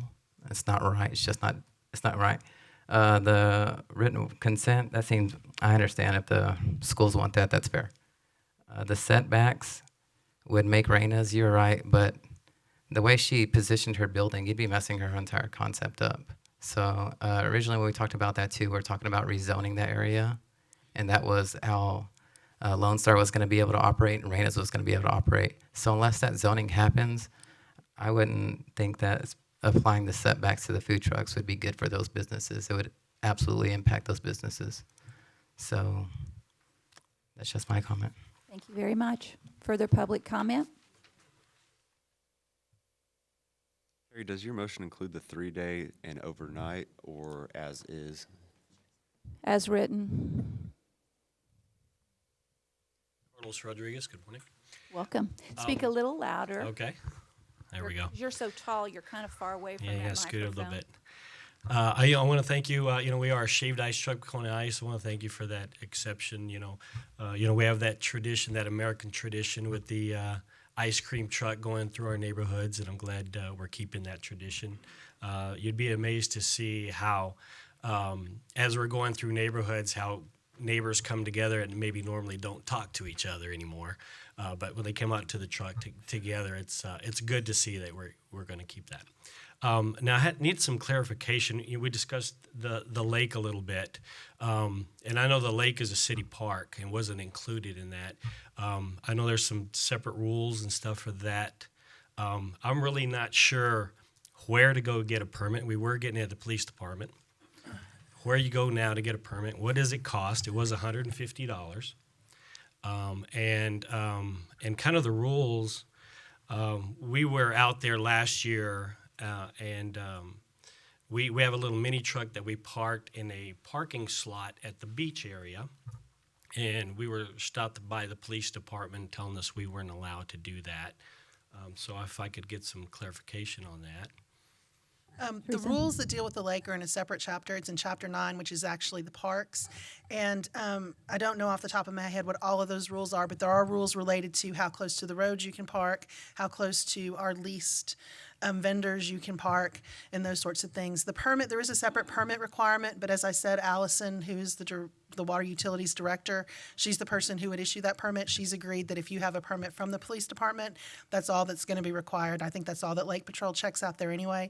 And then, of course, you have to have a mobile food vendor permit if that's required as well. Sure. But if you'd like copies of those, you can contact me at my office and we can show you exactly where in the ordinance you can see those rules for parking at the lake. And we are looking at revising that whole Chapter 9. It's just a very big undertaking, so some of that might change in the future. It's a $100 permit, or it's $150 permits we paid last year, and it's only from Easter to Labor Day, so it's not even a year permit. So I find it kind Well, of... we don't have Lake Nasworthy on this particular conversation, so you'll need to take that. It's not part of this ordinance or the conversation, so we really can't be talking further about it. Okay, I'll meet with her. But there's certainly lots of information available for you to answer your questions. Absolutely. Thank you. Do I Anything have a else little you time? would like to say? Yeah. Regarding the taxes, Dale mentioned these downtown restaurant owners paying taxes. Believe me, food trucks pay sales tax. We employ employees. We are a legitimate business. We're not. We don't do this part time. I do it full time. So I just feel like that. We can't undermine the contributions that food trucks have for our community. They're the ones that are there when a church or a nonprofit has a fundraising event. And so they're giving part of what they're making back to that organization. So I think they're a big part of our community, and we need to support those folks. Thank you very much. Further public comment? Yeah, I just make clear, I'm not saying that they don't pay taxes. They do pay sales taxes, but property taxes in relationship to what we're trying to accomplish as a downtown organization, that was one of the reasons that we spearheaded the effort to start tiers. The tier zone collects funds, and if you look at the tier zone south, which is where downtown is, we're constantly short of funds that are available for all of the applications that are being made by business owners or property owners for those funds. And so there's always a shortfall there for us every year. We just don't have enough money that is being requested from our business owners in downtown. And so that's where I'm coming from. I just want to make sure it's clear.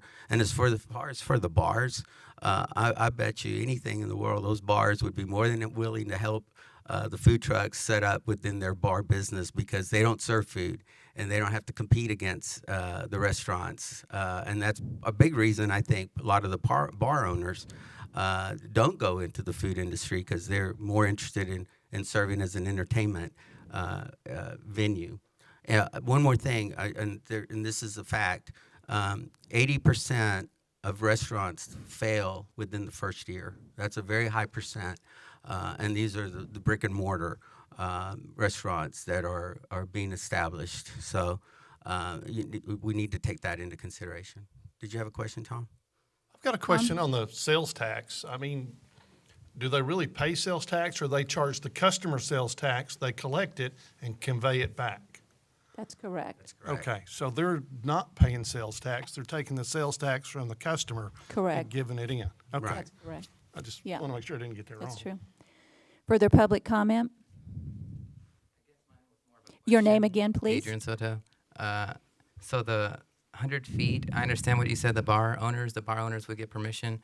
Would it then go to the restaurant to restaurant? Would you have to get permission from them too, since the 100 feet overlap? Or if this particular business says, I'm able to be there, can I be there no matter what Fuentes or Stangos or Miss Hattie's or Angry Cactus says?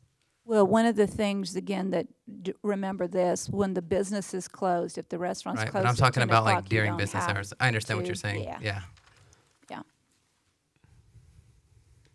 Yes, the way it's written, if you got permission from one bar or restaurant, but there was another one within 100 feet of that one, then that 100 feet would still apply.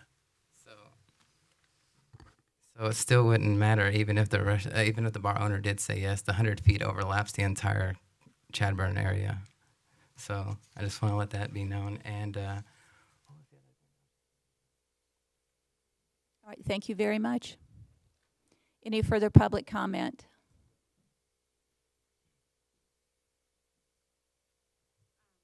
Morning, my name's Rosalba Hernandez, and I just Could you lower wanted the to know- microphone just a little bit so we can hear you better? I just wanted to know if it's gonna affect me, because I have a food truck and I park right outside of Swags, in the parking, like in front of it, right in front of it. In And front of Dead where? Horse, yes, and they're the ones that call me, and they saved like a spot so I could. They give me 2 parking spaces so that I could park, and it's. Sometimes the police that they park their motorcycles in front, and then when I get there, they move them so that I could. In front of where? Swags and Dead Oh, Horse. so he does them Just Dead right in Horse. front as soon as they come out. And Well- I mean, when everybody leaves, I make sure that I pick up trash and that I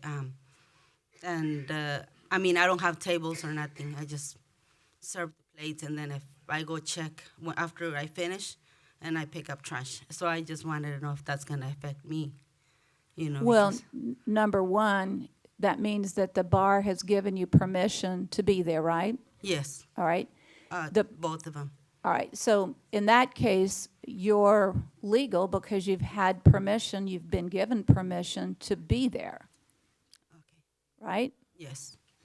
I'm sure that's, John can verify that, but as long as you have the permission, which you have, you can do that. Okay? Thank you. Well, and let me clarify that, because I think where she's talking about is, I think it's right here, these two, or no, maybe I'm up It's here. on the right-hand side. Yeah. It's between Tuig and each Concho on the right-hand side. So, and if I'm in the right place, I think maybe is this Stango's down here? That's Suajitos Well, on the right, and then right. Stango's is further down on the left, where So that black dot if she is. gets permission from these two food service establishments, she's, depending on where she sets up, she still may be in the 100 feet from these. The width, the right-of-way width of Chadburn is 100 feet, and so it would prevent, like I said, from being across the street. If there happens to be a food service establishment across the street. So the same thing would apply here. If both of these give permission, but these three don't, you still couldn't locate across the street from those. Unless she got permission. Unless she got permission. But in this case, if you wanted to locate in this area, you'd basically have to get permission from 5 different establishments, assuming they're all open at that time. But the other issue is the time she shows up, because if it's after 6 o'clock or after 10 o'clock when the restaurant's closed, let's say Stango's, you're okay anyway. That's right. So you're John, put your basically. arrow, excuse me, John, would you put your arrow again where she's talking about? Well, I think it's these two here. Is that, if I'm on the right block? Yes, and then across from there is Stango's or Caddy, if you do an angle, and then, right?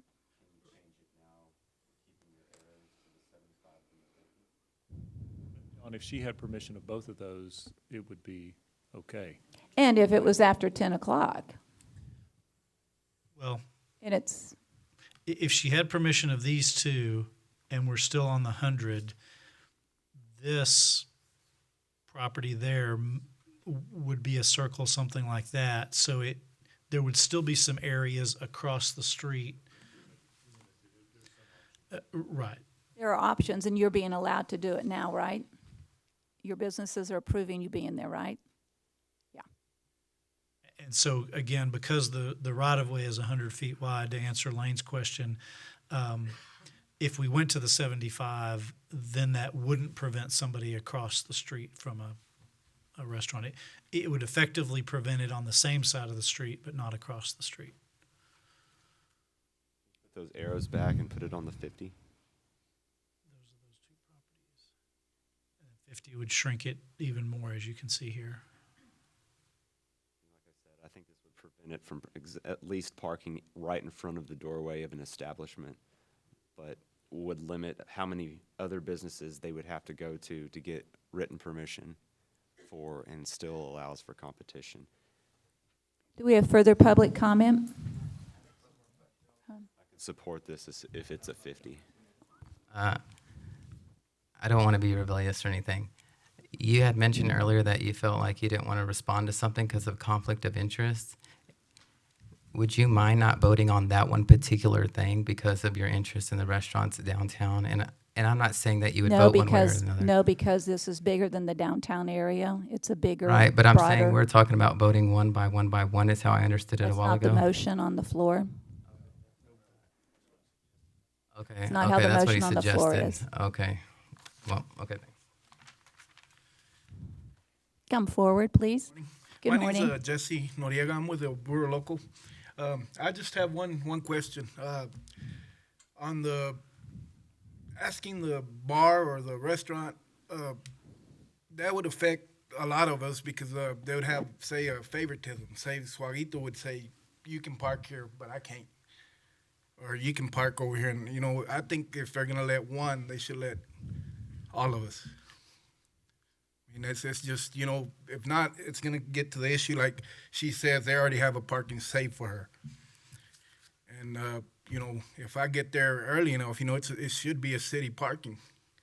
Anybody should be able to go park there. So what I'm trying to say, if they're going to give permission to one, they should give permission to all the food trucks. That defeats the purpose, actually. I mean, You understand what I'm saying? I do understand what you're saying. I think that on our end, though, you have a business that's being affected, and that if that individual, that business itself is okay with that one, I understand what you're saying, but the way it's written at this point is specifically for that one business or that food truck that would park there. So I do understand what you're saying, but again, that's something that, if anything, is the leeway that's given to that business owner or that restaurant. You know, so. And then another issue is the 3-day vacate, I don't really understand that. Is it if I'm parked at a spot 3 days, but I leave every day, do I gotta vacate that area? Or? It would be if you just left it there 3 days, was not vacating at all during that 3-day period. So if you went home at night and came back the next day, you wouldn't be there full time. All right. Does that make sense? Yes, ma'am. Okay. All right, thanks. It's just if you don't leave. All right. No, Okay. I understand now. Thanks. Thank you very much. Do I have further public comment? I'd just like to offer the food trucks any opportunity if you guys want to come visit with me and go visit with any of the property owners, the restaurant owners. I'd be more than happy to go to those meetings with you and help you facilitate whatever meetings y'all are needing. With that, we'll take a vote. All in favor of the motion, One say aye. second. I'd like to say. Any opposed? Okay. None opposed, Aye. motion Opposed. passes. Okay, Opposed. 1 opposed, motion passes 6-1. I was trying to get a comment in there for the record. I know that nay looks like it's opposing allowing it opening up for multiple areas that they can now operate, but I cannot support less than or more than 100 feet. Sorry, 50 feet. All right, we'll move on to item D, public hearing and first reading of an ordinance deleting Chapter 10, Traffic Control, Article 10.01, General Provisions, Section 10.01.019, Commercial Vehicles Prohibited, and restricting the operation of certain commercial vehicles to designated truck routes within the city of San Angelo. Patrick, you're on. Good morning, Mayor, Council. We're before you this morning with a proposal that deletes Section 10.01.019 entitled Commercial Vehicles Restricted, with an ordinance that designates specific routes within the city of San Angelo that specific trucks may travel upon.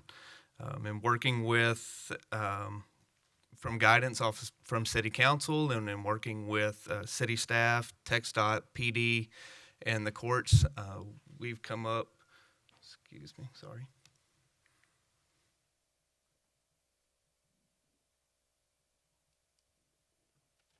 There we go. We've come up with an ordinance that specifies the types of vehicles that may travel upon these designated routes, allowable exceptions, and a list of specific requirements of the ordinance, of availability, and of accessibility. What this ordinance does is it specifies specific roadways that trucks may travel upon. It allows travel between commercial and developing areas within our city, and it directs trucks to roadways that are designed to handle the particular load that these vehicles put on them. What it also does is it positively affects our community and the quality of life for our residents.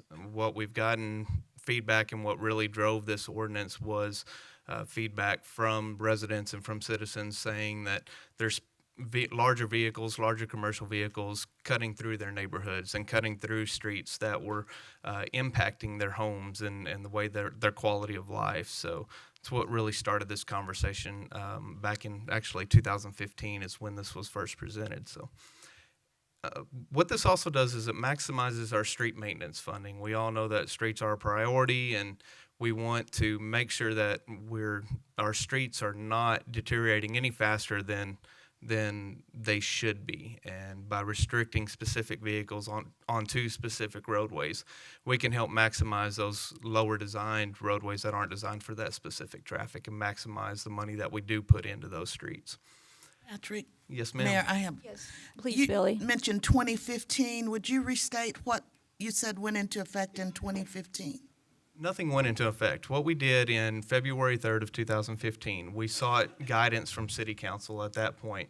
That's when the oil field was really, really booming, and we saw a lot of truck traffic, and there was a great need at that time to develop an ordinance to restrict these vehicles from going down specific roadways and in specific areas of the city. So we came to City Council searching for guidance on how to develop this ordinance and what parameters and constraints they wanted to see put in place to help do that, yet not affect our economic value of the city. So Was something done at that time? Was an ordinance put in place? No, ma'am, not at So that time. it didn't go any further than you requesting guidance? No, ma'am. By the time that we had all of our conversations, the oil boom kind of receded slightly. But that's not to say that during this 3-year time period, during that time, that we still have not had those issues brought up, just not as prevalent as they were. And so looking forward, as the economics of the oil continue to rise, and we see that that could be coming forward, and with the development of the industrial facilities around San Angelo, we see a need in order to do this at this time. What this also does, this ordinance does, is allows for better and clearer enforcement. Currently in the ordinance, that 10.01.019, it lists out 40 specific road segments that trucks can't travel upon. And some of the feedback that we got from PD stated that to remember those 40 segments and patrol those 40 segments and enforce those 40 segments was very difficult for them. So what this does is it gives them a much cleaner map to patrol in a much cleaner area that they can enforce upon. One of the items that we sought guidance on originally from council and we received on council was to restrict trucks that were only registered as a 33,000 GVWR or CVWR or larger. What this is it's a large tractor trailer type trucks. It's not your utility vehicles. It's not your delivery vehicles. It's those large tractor trailer, i.e. the sand trucks and those type of vehicles that really cause a detriment to our roadway and are difficult when they're traveling through those specific areas of town.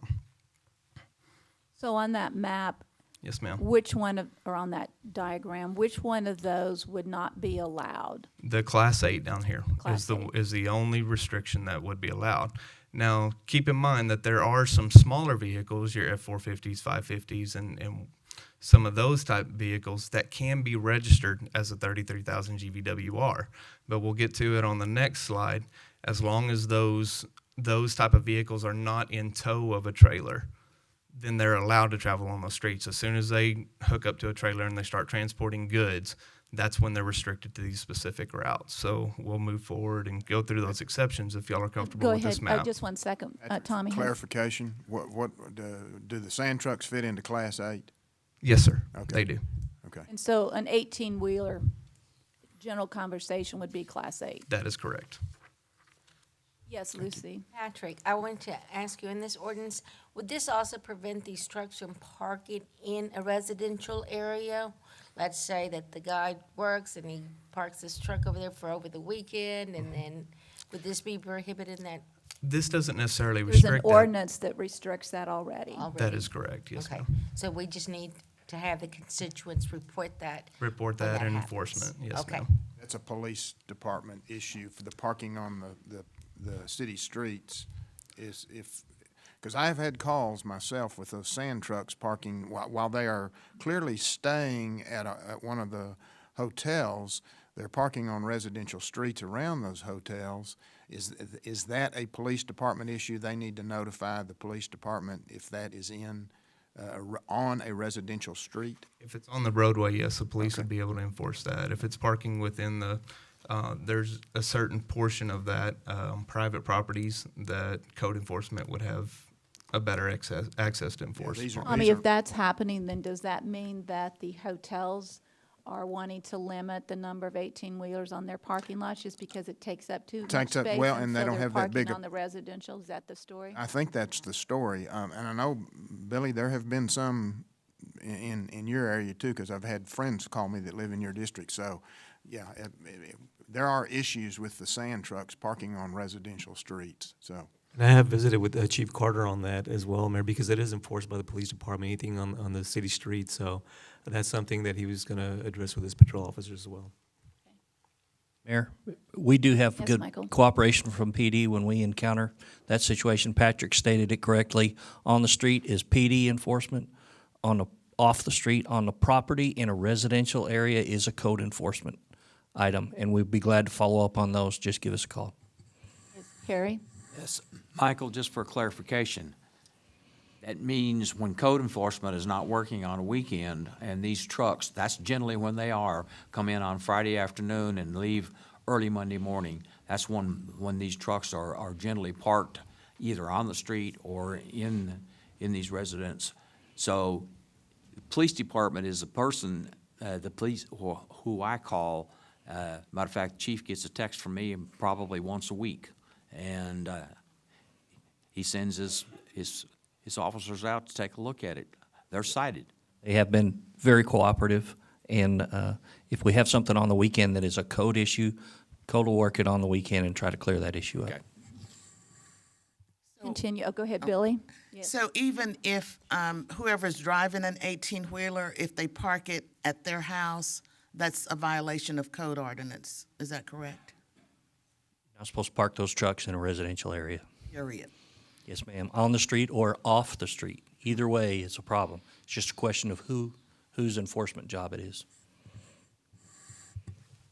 Further questions from Patrick on this specific subject? Otherwise, we'll let him continue to present.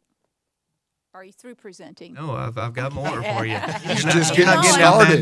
Not getting that out of you. Nope. What's going on? Some of the details of this particular ordinance is those primary routes, they are approved by city council. So we'll go to a map here in a little bit too. That'll kind of give you a detail of what those routes are and highlight those routes. They're primarily keeping them, like I said, those roadways that are designed for these type of truck traffic, those major and minor arterials. The map, the ordinance states that the map will be kept by the Director of Planning and Development, but it will also be published on our website so that anyone coming into the city can access that and map out their specific route ahead of time. We've also, in working with TxDOT and with the courts, designated that the signs that there must be a sign at all the major entry points of the city, letting truck drivers know that there is an ordinance in place that restricts them to specific routes. Like the hazardous route signs Yes, that are ma'am. up? The hazardous routes, the texting while driving, those type of signs. And that particular ordinance number will be listed on that sign so that they can easily refer back to the ordinance and get the details of it.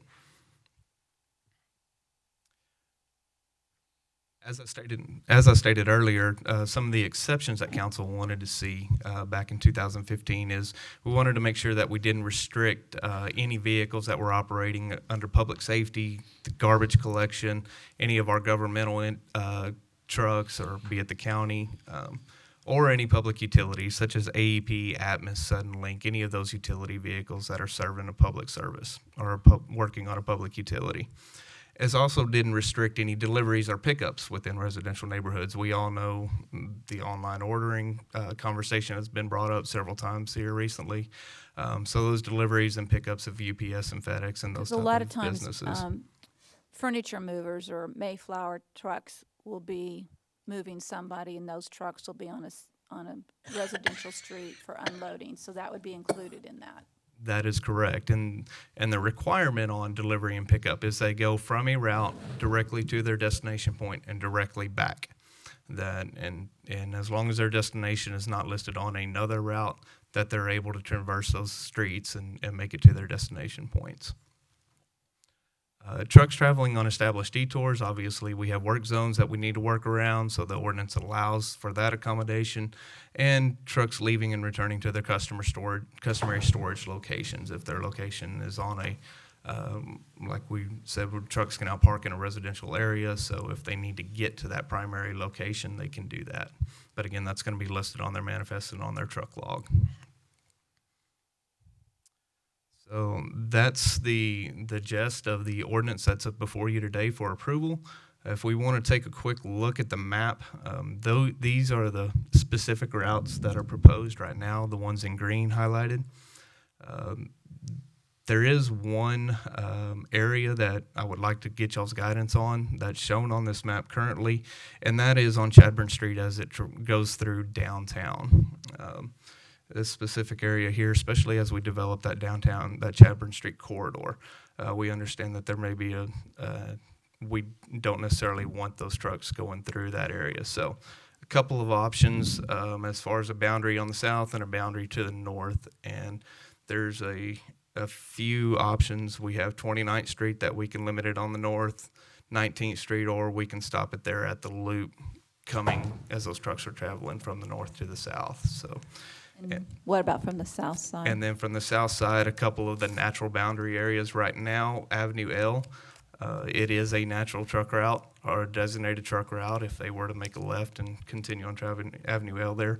Or we can bring them all the way up to, in that general area, to Washington and allow Washington to be a route as well. Gives them a little deeper access, yet doesn't enter into the downtown area. Isn't there a big moving company on Washington? Is that in? There, no, it's on Washington. Yeah, so, I mean, that would be I know one business that for sure has their warehouses there. So that would, Again, that particular business would be covered under the exceptions. Coming to and from a designated area, they could access it off of 87, off of Bryant and Abe and Cohenheim there. So they do have access to it. And again, they're coming from their primary storage location. So they wouldn't necessarily be restricted. But if you wanted to allow them access down Chadburn Street, you would need to extend that all the way to Washington. Otherwise, they would have to cut back on L to Cohenheim or Bryant and then access it from the western side.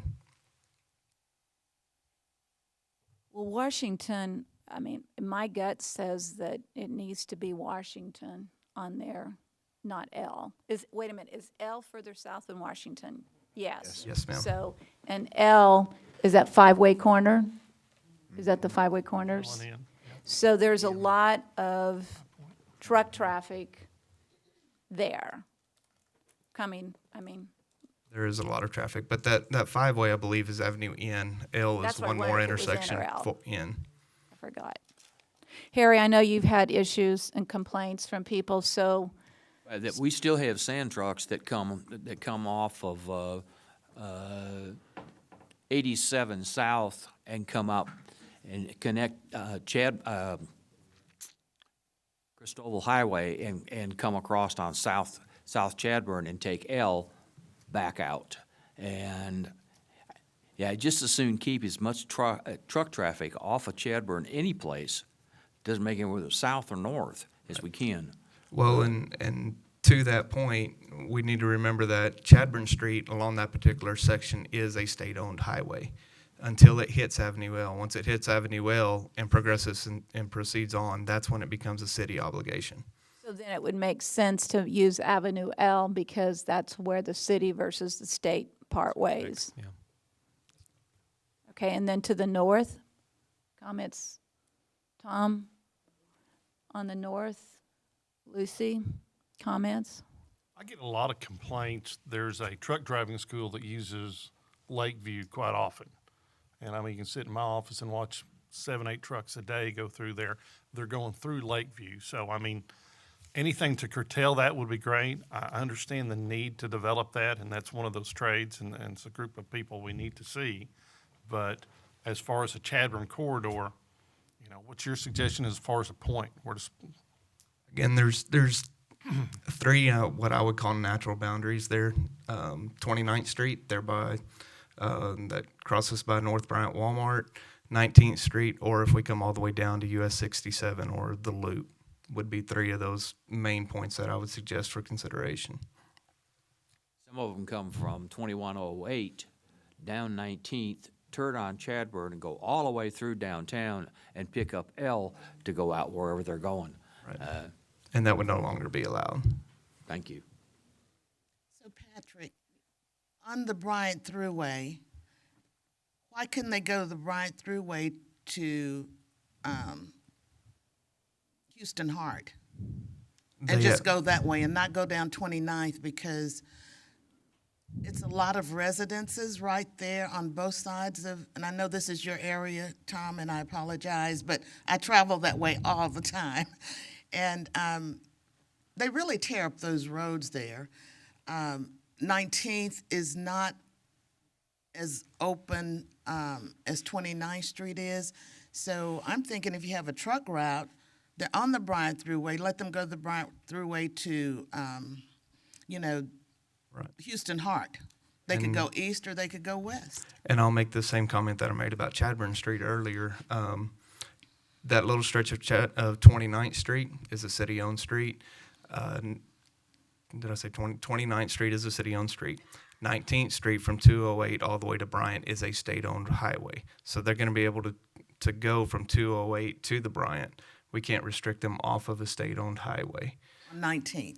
On 19th, yes, ma'am. Really? But we can keep them from going from Chadburn to 19th Street if we take that particular segment out of the approved routes. So you could make anything north of 19th restricted and allow 19th a state highway to be the access route. point from the route or the access point from 208. Does that make sense, Tom? It does. We've got a lot of commercial development on the north end of Chadburn that I think this may affect, but 19th appears to be a very safe cutoff for this thing, a natural cut. So is 19th state-owned all the way across Bryant Boulevard, or just up to Bryant? From Bryant to Highway 208. Okay, so it's heading to the east. Yes, okay. ma'am. All right, thanks. Okay, do I have further comments from any council member before we have a motion put on the floor? With no motion, I mean with approve. no, yeah. Harry, would you make a motion, please? Motion to If you approve would. is presented. Do I have a Long overdue. second? Second. Second by Lucy. Do we have a what? Would I add, y'all just clarify the boundary on Chadburn Street if y'all wish to bound? 19. 19th north, And L. L on the south. Yes, ma'am. Thank you. That's the motion, right, Harry? Okay, there's a motion and a second, and now we're open for public comment. Do we have anyone in the audience who would like to make public comment on this item? It looks like there's no public comment, so. Mayor? Oh, yes, Billy, sorry. May I ask one other question about Sherwood Way? They would not be allowed to travel down Sherwood? Sherwood Way is a state-owned highway, so they would be allowed to travel down. Thank you. Okay, there is now a vote. All in favor, say aye. Aye. Are there any opposed? There's none opposed, so this item passes 7-0. And I think I've been asked to take a break. So a break is in order. Sorry, Russell. It is 10:33 a.m. Not so fast. and Wanted to show off would that 10 tie. minutes be good, everybody? 10 minutes is good. 10 minutes, so we'll be back at 10:45. How's that? So let's move forward on item E, discussion and possible action regarding a policy amendment to small cell nodes in the right-of-way. And Russell, I believe you're on.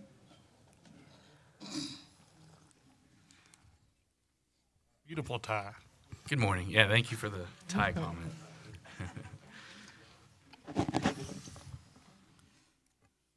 All right. Before we get into our discussion, I just wanted to remind everybody that, you know, these small cell nodes are basically small cell phone towers. Their main intent is to boost the cell phone capabilities in high-dense use areas, and they're the infrastructure required for these cell phone companies to go from 4G to 5G capabilities. State legislature dedicated these as a public utility and dictated that they are allowed in the right-of-way, but the municipalities still have the capabilities to dictate things like placement, appearance, and numbers of nodes on the pole themselves. So if you'll recall, back in the fall of 2017, we adopted an ordinance for these small cell nodes, as well as a design manual that stipulated the placement and appearance, things like that.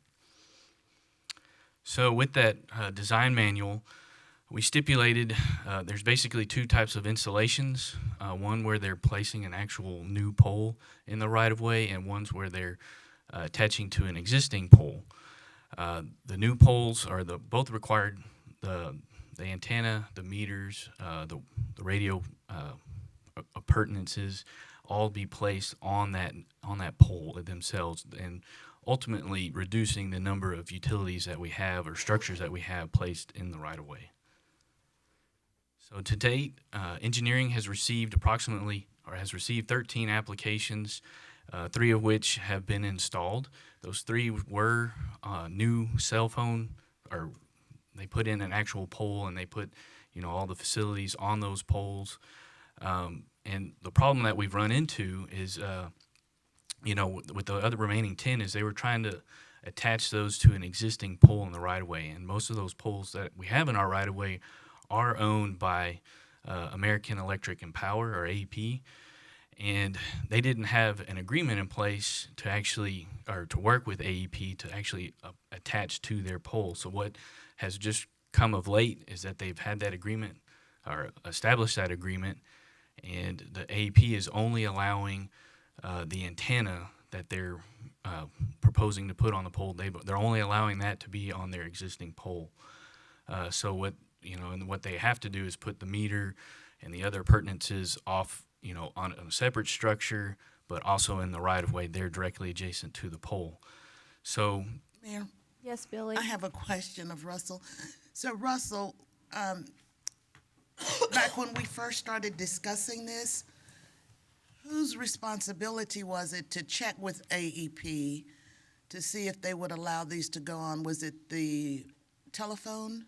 it was really the telephone. I mean, this is not our utility. This is their utility. So, it was really up to them to make sure that they had that in place prior to. Same thing with if they're trying to put these in TxDOT right away, they have to have an agreement with them as well to put that in place, because the way the state legislature wrote it was that they were only allowed to go in the right of way, but not the state right of way. So without an agreement. So that's what they've been slowly working on, or that's what these different cell phone providers have been working on, is getting these different agreements in place.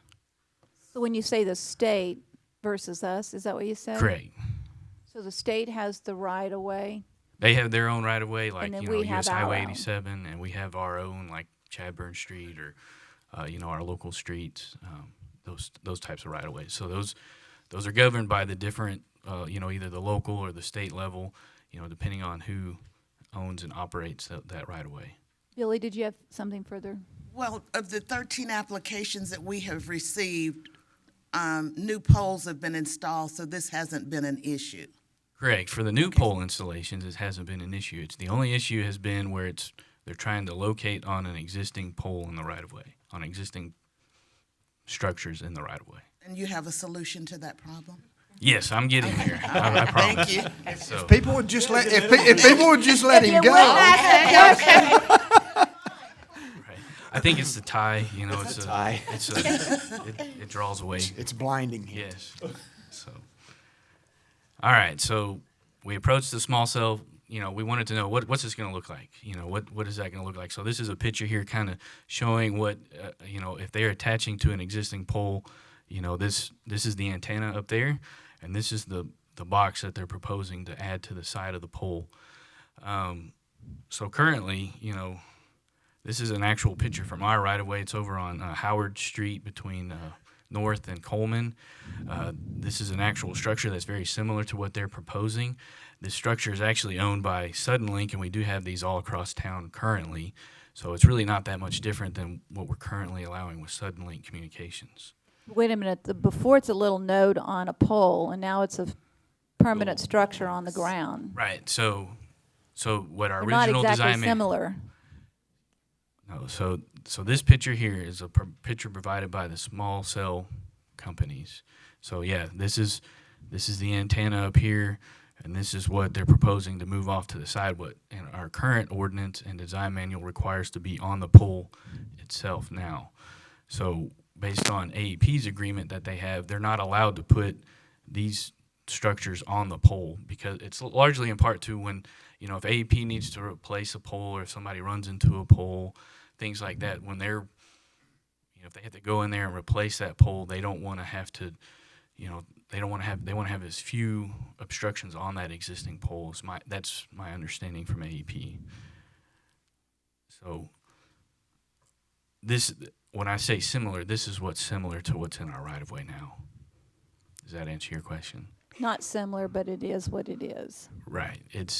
The main intent with the design manual And the current ordinance was to minimize the number of structures in our right-of-way.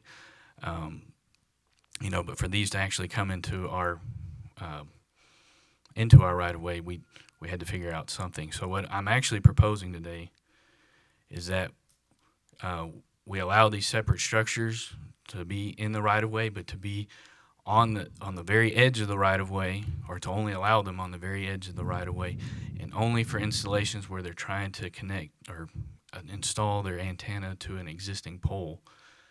You know, so if they were bringing in a new pole, you know, they would still have to put everything on their new pole. They'd have to put their meter, the antennas, and any other nodes that they would have. They would still have to be, you know, we'd leave that in place, but to be a little more flexible, where, you know, that's what we're recommending to change this to, is only for existing pole attachments. Because the FCC usually regulates cell towers and determines whether they're right or wrong in terms of being able to put one up. But now this isn't FCC, so all of a sudden the rules and regulations are within the city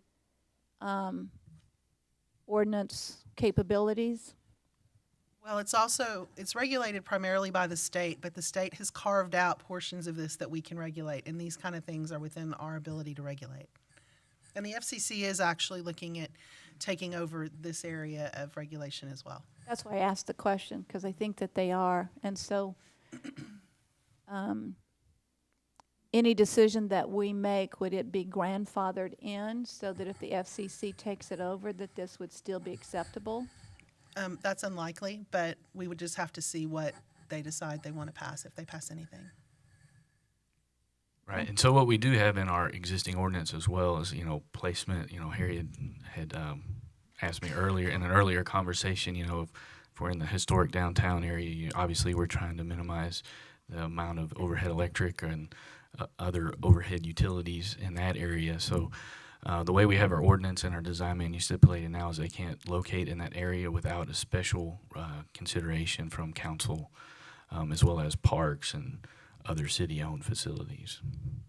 So, for example, when we're doing a streetscape program on Chadburn, we don't need to worry about one of these things showing up in the middle of the streetscape Correct. project, right? Correct.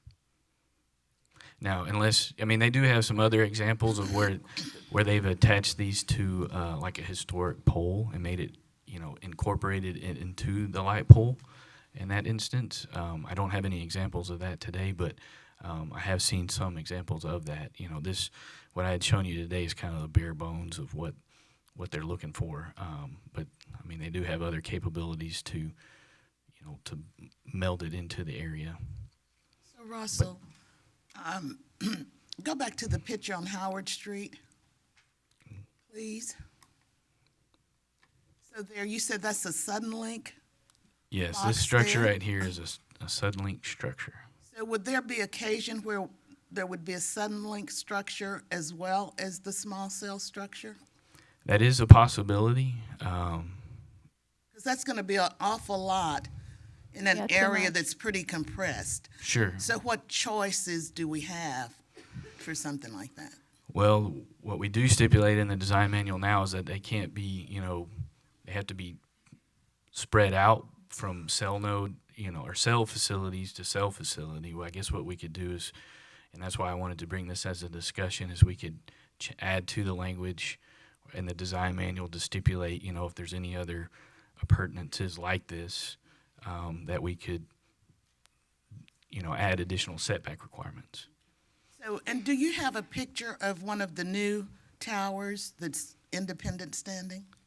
I don't. I apologize. Is there more presentation?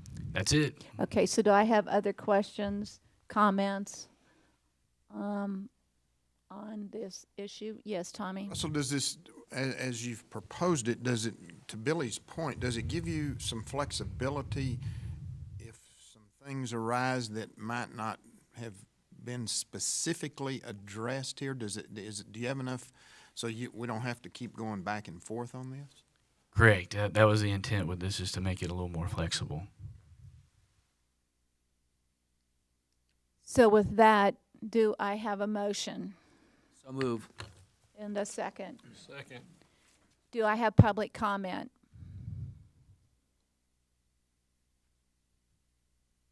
With nobody coming forward on public comment, we'll take a vote. All in favor, say aye. Aye. Opposed? None opposed, passes 7-0. We are now actually going to move ahead on the agenda, and we're going to do item J. And item J is the first public hearing and introduction of an ordinance amending the budget for the fiscal year beginning October 1, 2018, and ending September 30th, 2019 for capital items and grants. Yes, ma'am. Good morning, Mayor. Morning. Council, Mr. Valenzuela. I have a quick budget amendment here for you this morning. The first two are going to be for police department grants. They've been awarded some grants for the Justice Assistance Grant. The revenue amount would be $24,619, and this will go for paying for safety supplies, namely tasers, and then they will be sharing a portion of that grant award with the Tom Green County. The second grant is for bulletproof vests and the amount of $12,310. And then moving on to our final budget amendment, this one is for the engineering design phase for the next phase of the Hickory Water Supply Project.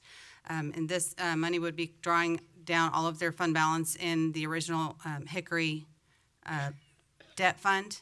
And so they'll be using about $580,000 out of fund balance and whatever interest revenue they have to date. So they're going to use that revenue source. What would be the dollar balance after this comes out? I believe that's the next item on your agenda, and Allison will discuss that more thoroughly, but Okay. she could probably come forward now if you want. Yeah, that would be good. Allison, yeah. So we'll be drawing $580,869 out of fund balance and interest earned to date of $5,650. This will provide 2.367990, or $2.3 million of worth of usable funds in the Hickory Fund from the original $120 million loan. Okay, thank you. With that, that's all of the budget amendments I have for you this morning. So, if you Do I any have other a motion to questions. accept the budget amendments? So moved. All in favor, public comment? With no public comment, we'll take a vote. All in favor, say aye. Aye. With none opposed, motion passes 7-0. We're now going to move into item K, update on preliminary design phase and consideration of awarding task order 2 under RFQ WU-04-19, engineering services for water system improvements to the Hickory ground water supply development to Enprotech, which is Hibbs and Todd Incorporated, in the amount of $3,117,450, and authorizing the city manager to execute any related documents. Allison? Good morning, Mayor, Council. In March of 2018, the Council authorized a preliminary engineering report, or Task Order 1, to Enprotech Hibbs and Todd, EHT, with to continue the development of the Hickory. We've all been discussing how we want to see the full annual allocation or production from the Hickory be able to pump and treat that water. And so what we're doing is I'll be introducing Scott Hibbs to give the presentation. He'll briefly go over the results of the preliminary engineering study and the next steps forward. The last time we met at the City Council chambers, we also awarded 3 RFQs and RFPs to progress this project with the Texas Water Development Board funding, and we'll also be discussing those items. So with that, I'll introduce Scott Hibbs and let him go through his presentation, and I'll finish it up in the end. Thank you, Allison. Mayor, Council, Daniel, my name is Scott Hibbs with EHT. Out of Abilene. It's always a privilege to be down here and give the council an update on water supply. With the recent rains and things, it's one of those forgotten items, but the dry weather will be back. And so we're making preparations now to handle those types of issues as they come up again.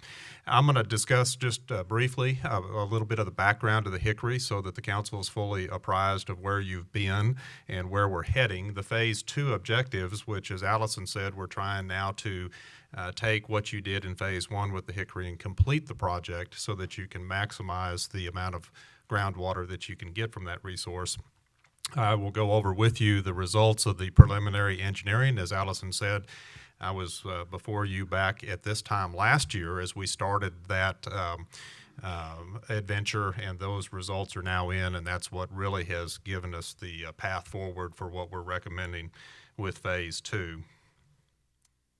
We'll also go through the preliminary costs, give you an idea of what the schedule looks like, and then Allison will be back up here with the staff recommendations. So just as a way of reminder to the council and others that are interested, the folks that are sitting where you're sitting right now back in the 1970s made a very important decision to acquire rights for groundwater down in McCullough County, 60 some odd miles away from San Angelo. And as you are well aware, during this last drought that we had, it was a very wise decision that they made back in that time, and something that set you guys up for the ability to make it through this last drought. Back in 2011, when things were starting to get dry, I think 2011 is one of the driest years that we've ever had on record in West Texas. The council authorized Phase 1 of the project. Phase 1 consisted, as you see on the screen, of 15 groundwater wells that were constructed in the Hickory, and the associated piping to connect those wells and then to transport that water 60 miles into the city of San Angelo. You all are very well aware that the Hickory, while it's a great source of water, has a little issue with radionuclides, which have to be removed from the water to make it safe to drink for the public consumption. So that project also included a groundwater treatment plant that was capable of treating 8 million gallons a day under that Phase 1. So that Phase 1 project sets you up to use about 3/4 of the water that was available in the Hickory. One of the key things that we've looked at in the preliminary engineering that I'm presenting to you now is the reliability of that supply, because right now there's a lot of issues with downtime with the various wells, with the transmission system and those types of things. So as we look at future use of this source and trying to make sure that during the drought situations when you're really going to be calling on this supply to be reliable day in and day out, you're going to hear me use that term several times during the presentation, that one of the things that we're focusing on is to make sure that that source is reliable for the city. So the objectives of Phase 2, Phase 1 has been operational since 2014, early 2015, is to increase the capacity to your maximum use out of the Hickory of 12,000 acre feet a year. And as I said, it's to increase the reliability so that you have the comfort level, and staff has the comfort level that during those critical times you're able to bring that water into town. And we would anticipate, right now the schedule shows a completion date of the end of 2021. Nothing we do in the municipal world happens quickly. They all take time. The preliminary engineering results, as Allison mentioned, you guys contracted with us back in March of last year. We have two teaming partners with us that are very integral to what we do. WSP, that used to be Guyton.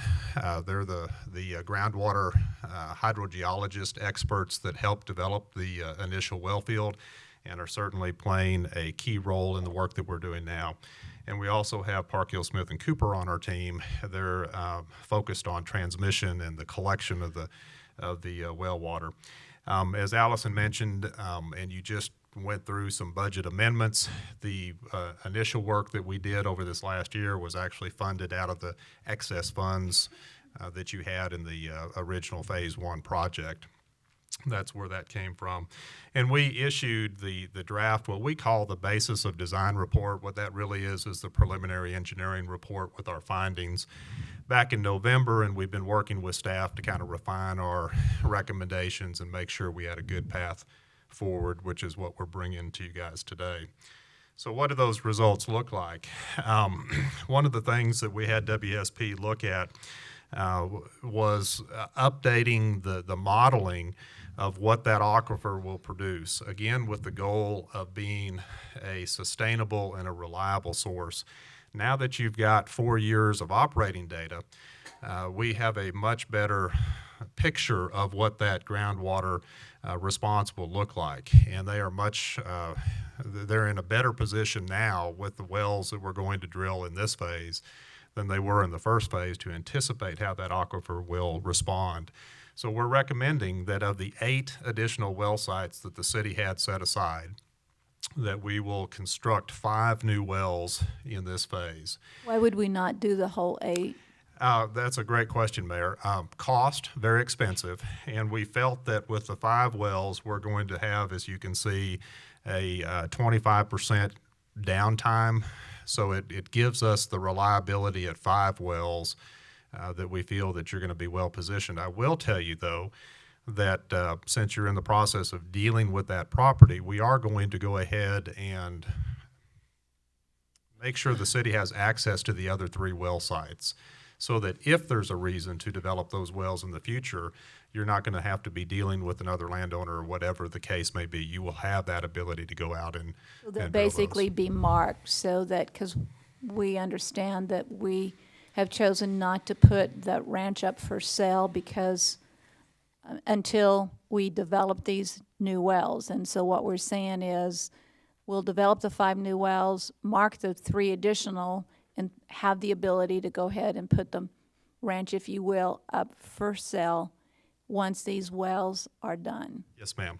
That's a great way of looking at it. And then at any time in the future, should you need to develop those other 3 wells, even if the ranch has transitioned to a new owner, you still own those well sites and the easements needed to get the pipelines to them.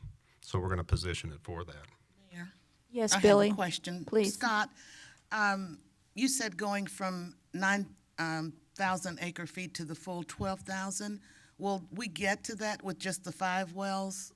It won't be all 8? No, we can do that with the 5 wells and still have, as I mentioned, the reliability that we need for about 25% of the wells to be down for any given reason. So it'll provide us the build-out capacity plus the ability to make sure that during those critical droughts we can still supply water. The 12,000 acre feet? Yes, ma'am. Okay, thank you. Well production, collection and transmission, not a lot of stuff is going to change here. And I'm going to show you a picture in a minute, the big key of this is just plumbing up the new wells. You've got to take those 5 new sites and get that into the system. We are going to, at the booster pump station, add a 6th pump.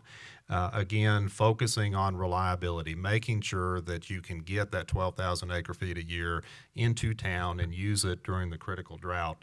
And we're spending some time and effort on some upgrades to the SCADA system. That's the fancy way of saying that's how you communicate here with the wells out there. They're remote. There's nobody out there on a routine basis, so you've got to have some way to communicate. And the reliability of that system has been challenging, particularly during storm events.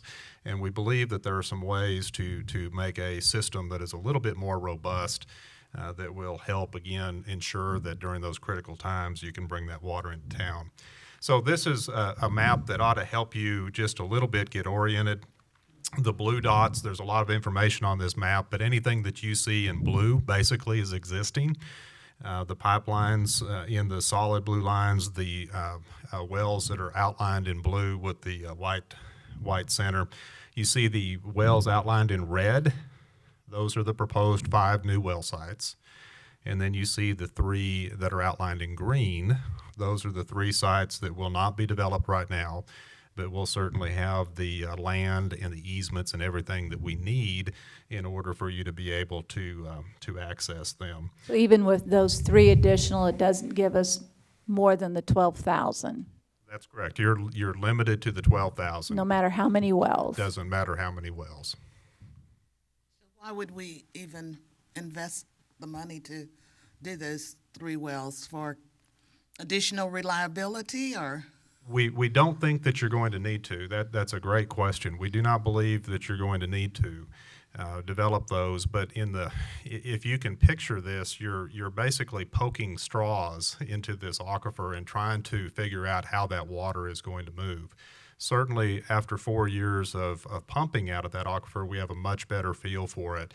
But just to provide the ability for the city, if we find that some of the wells don't produce as much water or whatever happens in the future, it just gives you a little bit of comfort that you have 3 other potential sites. Those 3 sites together would probably be another 2 million gallons a day, so it's a significant increase that you could drill if you needed them. It's just good insurance policy. Groundwater treatment, we're going to expand the treatment plant to again provide that reliability that you can, you've got to get the water into town, that's step number 1, but you've got to take the radionuclides out, step number 2, before you give it to the customers. And we're going to look, and you're going to see this in a minute, at residuals management. That's a fancy way to say there are things that we take out of the groundwater, solids that come out during the treatment process that right now we send to the wastewater plant. It may be more advantageous long term when we're looking at the other water supply options with the Concho River and those types of things to actually handle those residuals where they are generated, and that's up at the treatment plant site. So I'll discuss that a little bit more when we look at budget. The good news is your phase 1 project anticipated and was built with this in mind. So in effect, this slide shows you a real simplistic look. We're using the existing building. There's not a building expansion that you need to do with this. Everything was laid out for these pieces of equipment to be incorporated into the system. There are a few minor modifications that we will make that the staff has come up with based on their operating history, but the council under phase 1 and that project was very proactive in making sure that you were set up for this expansion without having to do major building additions.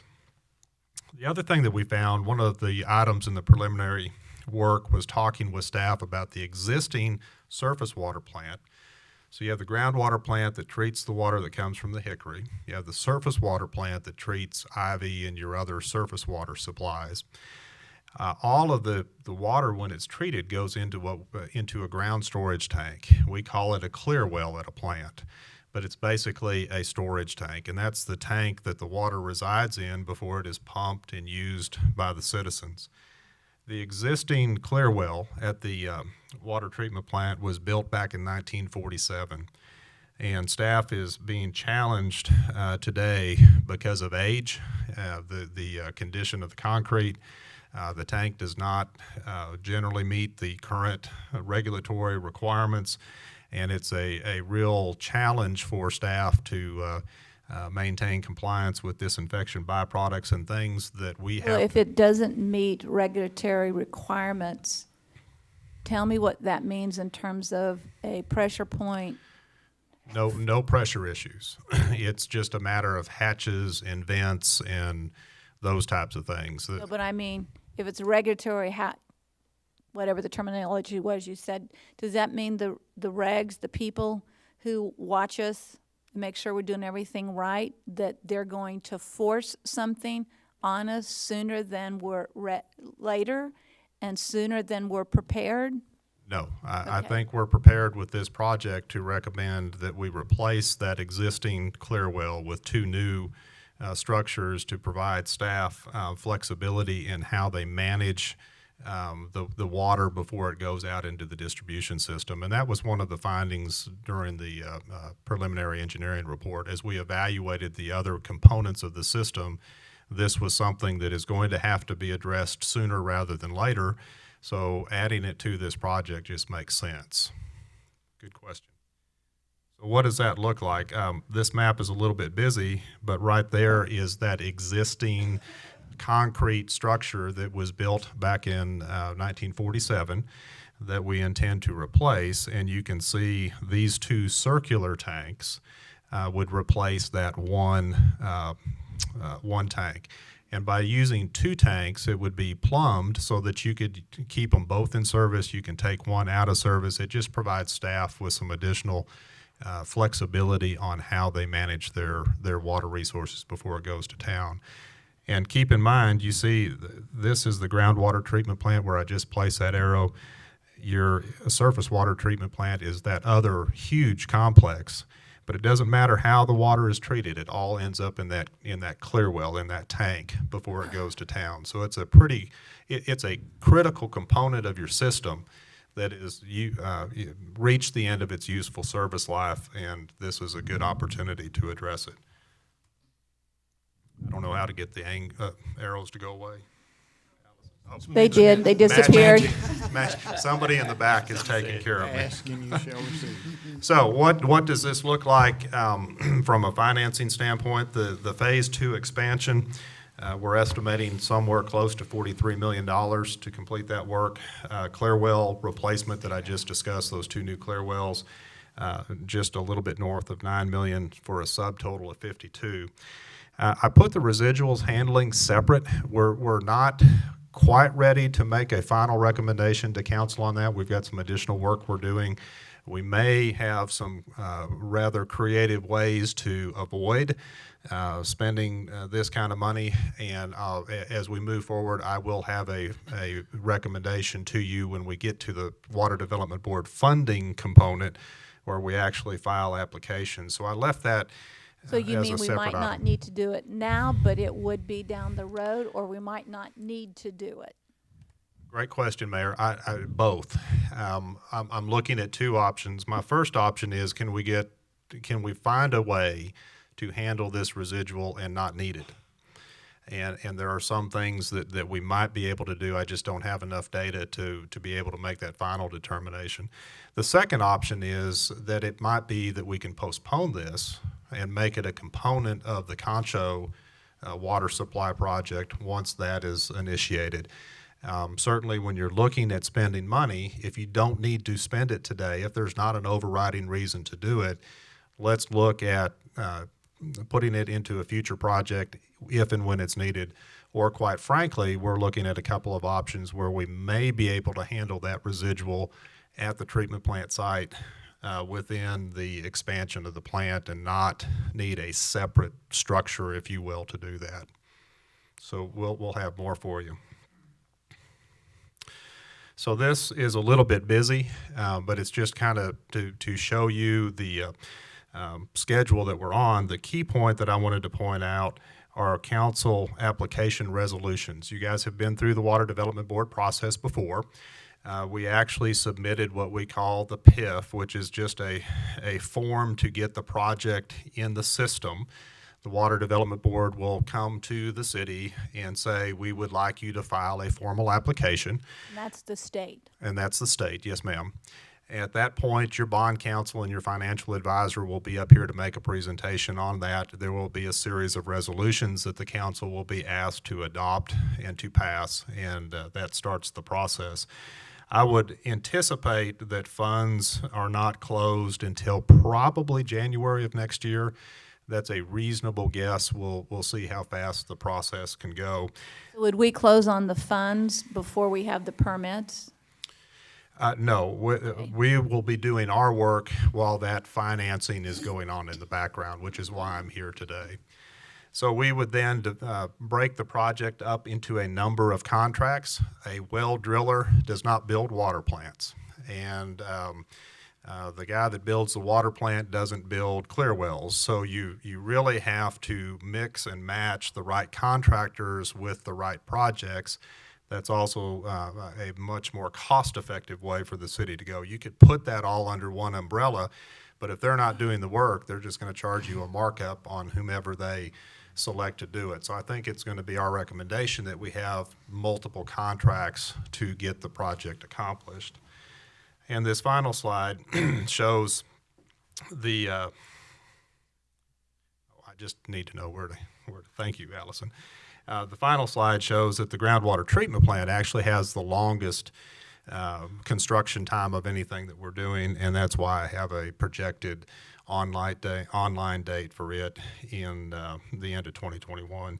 You'll notice the clear wells have a little bit of an accelerated schedule. I think that that's something that the city needs to get done, and we'll move that along as quickly as possible. It does not impact the well field. It doesn't impact the lines. It doesn't impact the groundwater treatment plant, so we can move it along a little bit quicker. We will obviously be back before this group again, probably late this year, looking at how we move into construction with our recommendations for that. We may consider an alternative delivery method with construction management at risk, potentially competitive sealed proposals. I think some of the work we're going to recommend, like the wells, that may be just traditional bid. And so we'll kind of sort through that. We'll work with staff to come up with our recommendations on how we proceed, and look forward to that conversation in the future. So that's phase 2 in a whirlwind. I'd be happy to answer any questions before Allison comes back.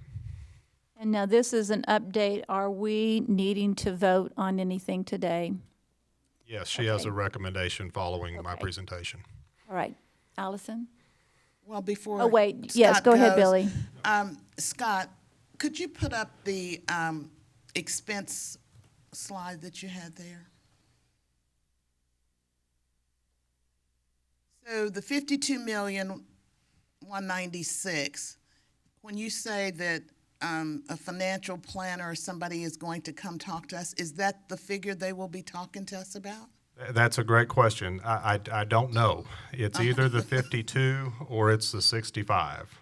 And I will have that recommendation for you before they come talk to you. I'm just not quite there yet. Regardless of whether it's 52 or 65, we're asking, there will be a proposal to us in terms of how we're going to finance the 52 million. That's correct.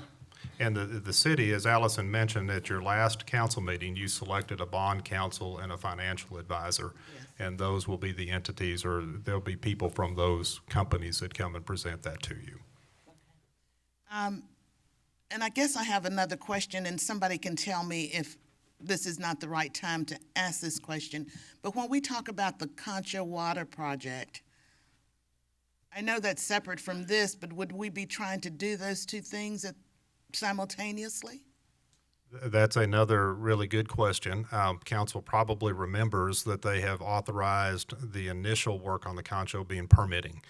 And we would anticipate that the permitting component of that project will likely take 3, 4, 5 years. It's a lengthy process. So this project will be over and done before you're in a position to consider moving forward with that project at all.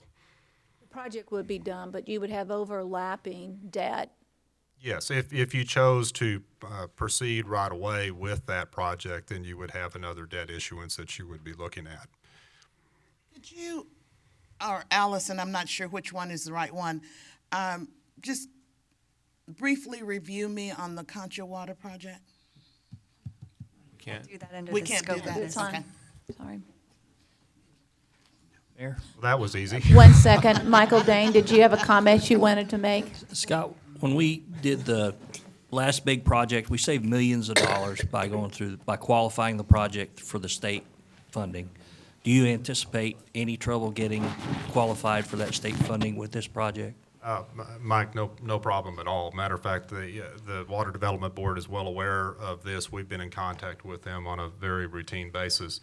And their interest rates for those of you that deal in that world, it'll be a significant savings. You'll be. Well, when you say that, you're still talking about the base amount, the principal amount. Now, the issue is the interest rate, but the principal dollar amount doesn't change. Principal dollar amount does not change, Yeah, but the lower interest rates that are offered through the Yes. Water Development Board make a substantial Unlike going to a difference. bank and asking for it. Yes, ma'am. And so with that said, also the issue is, I know the state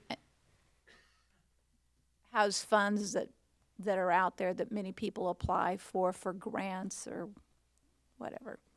Is there any grant opportunities as we approve this and move forward on it, applications for grants and support from other financial areas? That's always a great question. The general answer for a city San Angelo size is no. If we're under 100,000, does that qualify then? We haven't taken a census yet. Just reminding you. That would be conflicting, wouldn't it? Trying to stay below for one reason and I'm needing more just people. asking the question. No, ma'am, that Feels like I'm probably, fixing to be a county district instead of a city. it likely would not make a lot of difference. But it's a great question. And I've got a question. Tom has a question, please. Scott, I noticed on the clear well, it's the same size. Your replacement wells are the exact same size as what you've got. So tell me why we don't upgrade that or do we not even need to? That's a great question to ask. 5 million gallons is more than adequate for the production capacity of your facility. So it is, if you were to ask me independently what size would you need, that would have been the number that I would have given you. So there's no real advantage in upsizing. In today's environment where we're dealing with water quality issues, that relates to water age. So the old adage of the more storage, the better really doesn't apply today like it used to. So you try to balance the amount of storage that you need for that reliability that we talked about, but also being very aware that you have regulatory water quality issues to meet on a consistent basis. Thank you. Do I have further questions from council before I ask Allison to come back up here? I jumped the gun. My apologies. Any further questions? Thank you, Mayor.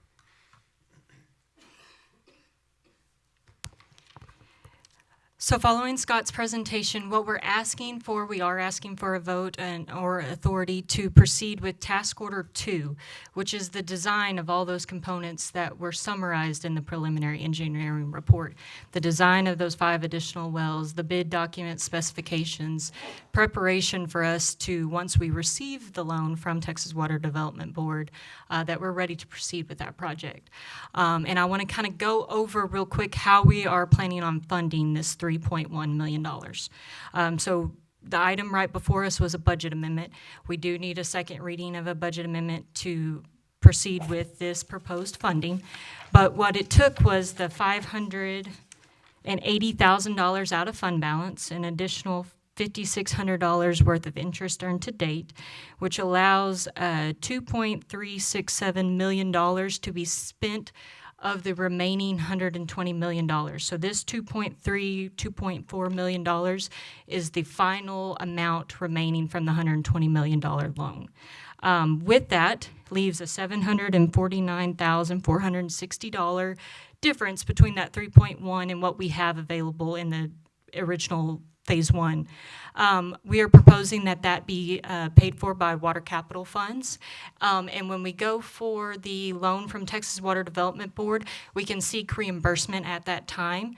And so that $749,000 would be relinquished back into the water capital fund and can be spent back along with the Bell Street, College Hills, those type of things. When you ask to have it reimbursed, is it 100% that they would approve it being reimbursed, or we're going to hope that they reimburse us? I was about to say, they did reimburse. They did a similar deal with the original $120 million loan. I think it was, don't quote me on the exact numbers, but it was in millions that they reimbursed the city for the pre-work of that Texas Water Development Board loan.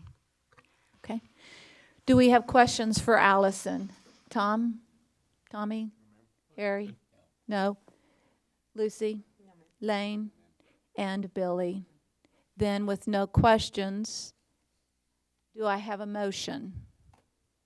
Motion to approve is presented. Second. And a second. Do I have public comment?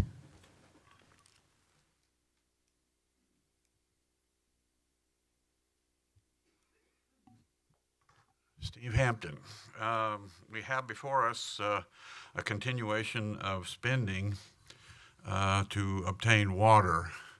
And I know that water has been one of your priorities, a high priority. You've already spent set aside $150 million to do the other processing part and run it back into the river. And now No, we haven't spent that money. Sorry. You haven't spent it. No, you said you've already agreed to spend. Well, it's in place, and you're getting bonds to support it. No, we are not at this point. The project is in fact a discussed project, an approved It's project. on hold. No, it is not on hold, but we have not gone out for the financing of that monies yet. And we And we're wouldn't, discussing this project, so you can't bring up the Concho River Water Project at this point on this conversation. My point is that you're spending a lot of money, and and money is involved in this, and which is more insidious. We have our lakes are high at this time because of a Christian people who have prayed unto a merciful God, and we have water levels real high, and now we're going after water which is not needed. It seems to me that the debt. I say that it's not needed today. Mary, you keep interrupting me. Would you? My apologies, I just don't want to abstain from don't that, want you to get please? too far down the road and I forget what comments that you're making that are not correct. So I'm going to correct you along the way so we understand and the public understands what's true and what's not true. You're correcting me because you're on a very tedious point here. You're spending a lot of money that has, like the school systems have been voted down for worthy causes also for the kids, and now the city is taking the school's place and spending a lot of money, which is more insidious, the debt or the lack of water. Anna, please come forward.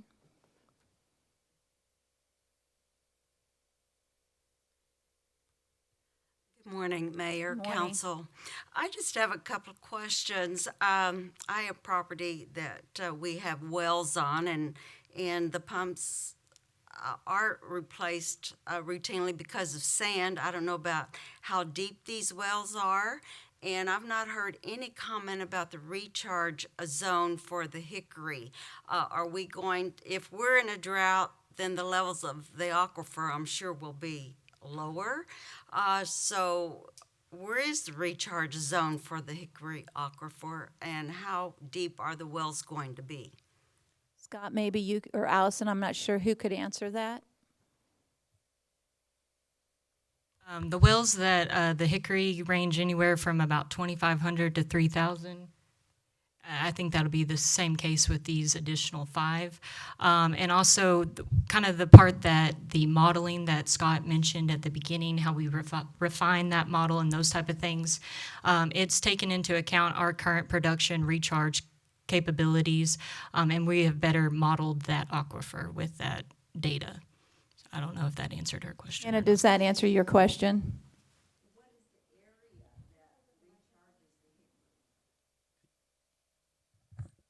Please come to the microphone. Mayor, I'll try to answer. The question was what area recharges the Hickory, and that I don't know. I'd have to ask WSP for that information. But the 12,000 acre feet that we're talking about that has been permitted to the city of San Angelo takes into account the hydrogeology of the area and the recharge and the ability for that aquifer to recharge. And our groundwater experts tell us that we're actually more hamstrung by the permit that we have than the capability of the aquifer actually giving up water. So there's more water than we're actually permitted to be able to take out. So if one would rephrase that and say the following, what percent is the 12 million gallons that we have relative to how much water is in the aquifer? Good question, Mayor. I don't know. I'd have to get WSP to answer that, but just look at it from the standpoint of this is an aquifer that has the ability to produce that 12,000 under drought conditions year in and year out. Yes, Billy. Scott, before you, and maybe this is an Allison question, but back in 1972, I think you put up, or the 70s, you put up on one of your slides, when the council sitting here on this side of the desk made the decision to purchase the Ford Ranch for future water use. That's been quite a number of years ago. It wasn't purchased, and they negotiated the water rights. Right. It was purchased Okay. last year, so. But the point I guess I'm making, yes, we're looking at spending a lot of money, but we as citizens in this town cannot survive without water. And we have to, I think, make some decisions today, like were made back in the 70s, about what we will do if we run into another situation like 2011, where we were in a drought, or even last year when we had, less than a year's supply of water. So, I think that when we look at making these decisions, and believe me, your numbers, Scott, are staggering. They are, yes, ma'am. And it, certainly creates a lot of concern, but I think at this point, the city would, not be making a wise decision not to look at preparing for the future in the event. And I know we can do what ifs all day long. What if it rains? Because, certainly we would rather subsist on good rains, but we can't count on that in West Texas. So Well, anyway, I guess I'm just yeah. I'm rambling now, but I think it's really important that we look for the future of our water for our citizens and for San Angelo, and especially as we continue to grow and have all that economic development that the mayor and Harry Thomas keep saying we're going to get. We're going to have some water to fund that. So, I just think it's wise for us to look at these staggering numbers and make some decisions today. Thank you. We know that water, yes, ma'am? May I add to that, there is a Hickory Underground Water Conservation District, and Allison and I attend those meetings, and we closely monitor the way that they're managing the Hickory to make sure that the city of San Angelo's rights in the Hickory are fully protected. And that's something that we continue to look forward to doing in the near future as well, to make sure that as we expand the well, the water that we believe we own there is available to us. I believe that as a council, we believe the responsibility is ours to make sure that we have water for the future. And water is not something that if you have a drought today, you can go find for tomorrow. So if we're not making the right decisions and investing in water for the future, then we're not actually protecting the city of San Angelo, because we cannot exist without a water supply. And in 2050, if we don't have water, we don't have a city. So this is considered a long-term investment for the safety and security of the citizens who choose to live out here in San Angelo. Harry, you had a comment. You have a comment, not a question. And Billy brought this to mind. 3 years ago, when I ran for city council, one of the things I ran on was water supply. My granddaughters are 6 and 10 right now, and I wanted to ensure that there was water supply for their grandchildren. So I looked 50 years out. I think that we're on the path of having this particular project and the other projects to get us 70 years out, to 2070, 50 years from now. I think this is probably the wisest decision that this particular council has made since I've been up here.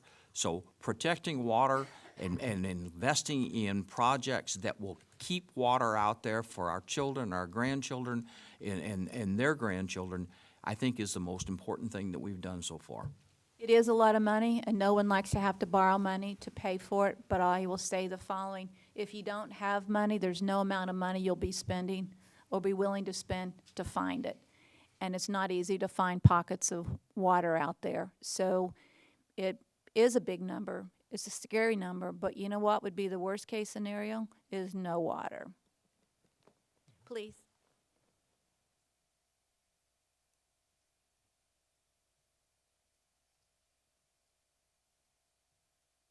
Ginger Moore, San Angelo. My question is, I'm a little confused on selling the Ford Ranch. If we can sell it later on and keep the rights for the 3 wells and the underground water, why cannot we sell it now? I guess is my question. Good question. And get the money to help fund some of this. Good Thank question. you. 2 parts of the ranch, as you are aware, are for sale. The main part that has, I can go back to a map.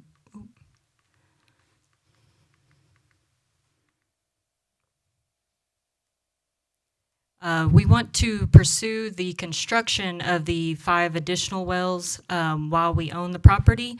But the 3 additional wells really are an emergency or unforeseen circumstances much later in the future.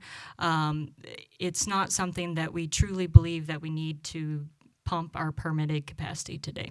But her question is the following: if we know where those 5 wells are going to be, and we might not need to drill the other 3 wells, but we know where they're going to be, why do we wait until the wells are drilled, the 5 wells, until we put the ranch up for sale? That's the question. I think that we could probably, and Teresa can correct me if I'm wrong, put the ranch up for sale, that the wells themselves don't have to be complete, but the determination of where those wells were going to be located was key before putting the ranch up for sale.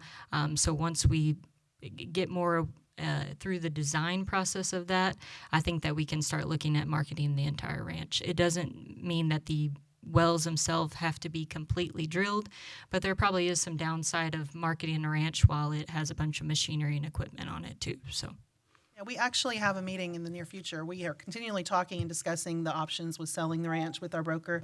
And we're going to have a meeting in the near future, I think in the next couple of weeks, to further discuss that. And I think it is an issue not so much of whether we can sell it or should sell it during construction, but what the value of the property will be during that time. Because when we construct these wells, we make a mess. Thank you. Do I have further public comment? Please come forward. It's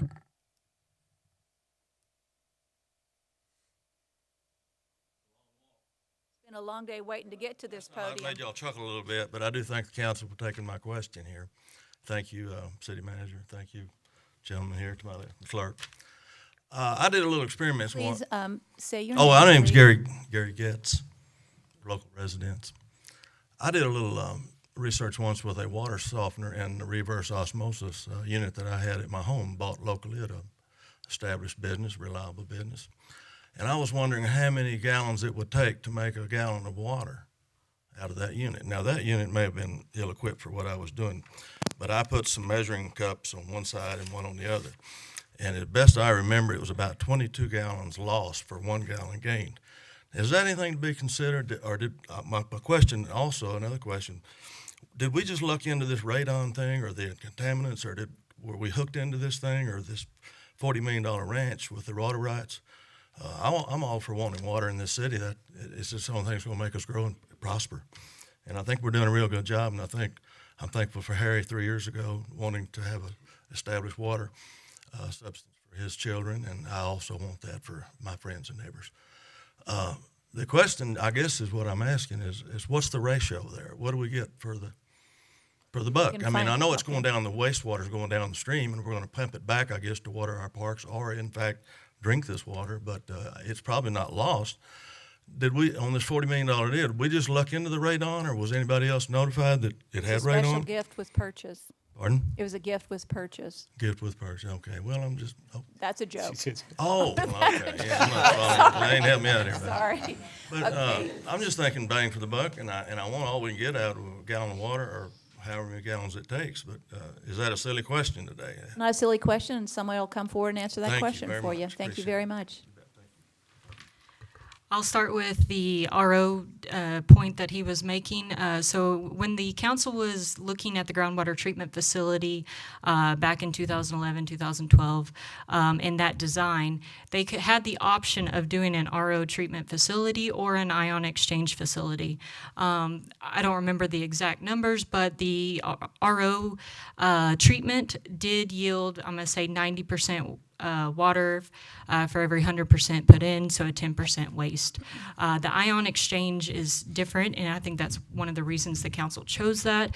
It's got approximately a 99% recovery with a 1% loss. So the treatment process that we have in place and that we'll continue to expand upon doesn't have that loss like an RO unit would. And the Hickory is well known for radionuclides. I can't speak for what they knew in the 70s when they purchased those water rights, but it's nothing new for the Hickory Aquifer to have or to know about these constituents. And that's not unique to just that water supply. There are many other water supplies that would have that same kind of. Right. So City of Brady also treats or will be treating for radionuclides, but they are aware of the situation with the Hickory. So we're not the only ones with this concern. Right. Gary, did that answer your questions? Okay, thank you.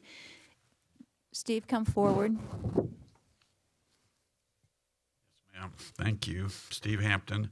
I have another question, one that was kind of brought up. Is there any seismic activity in this water area?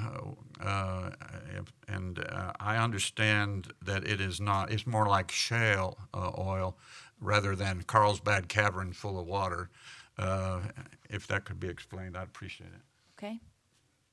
Who would like to address that issue or question? We were flipping a coin to see who's going to, not who wants to. Who's going to try this on? Yeah. No seismic activity that we're aware of that would influence this. And this particular underground structure is more cavernous than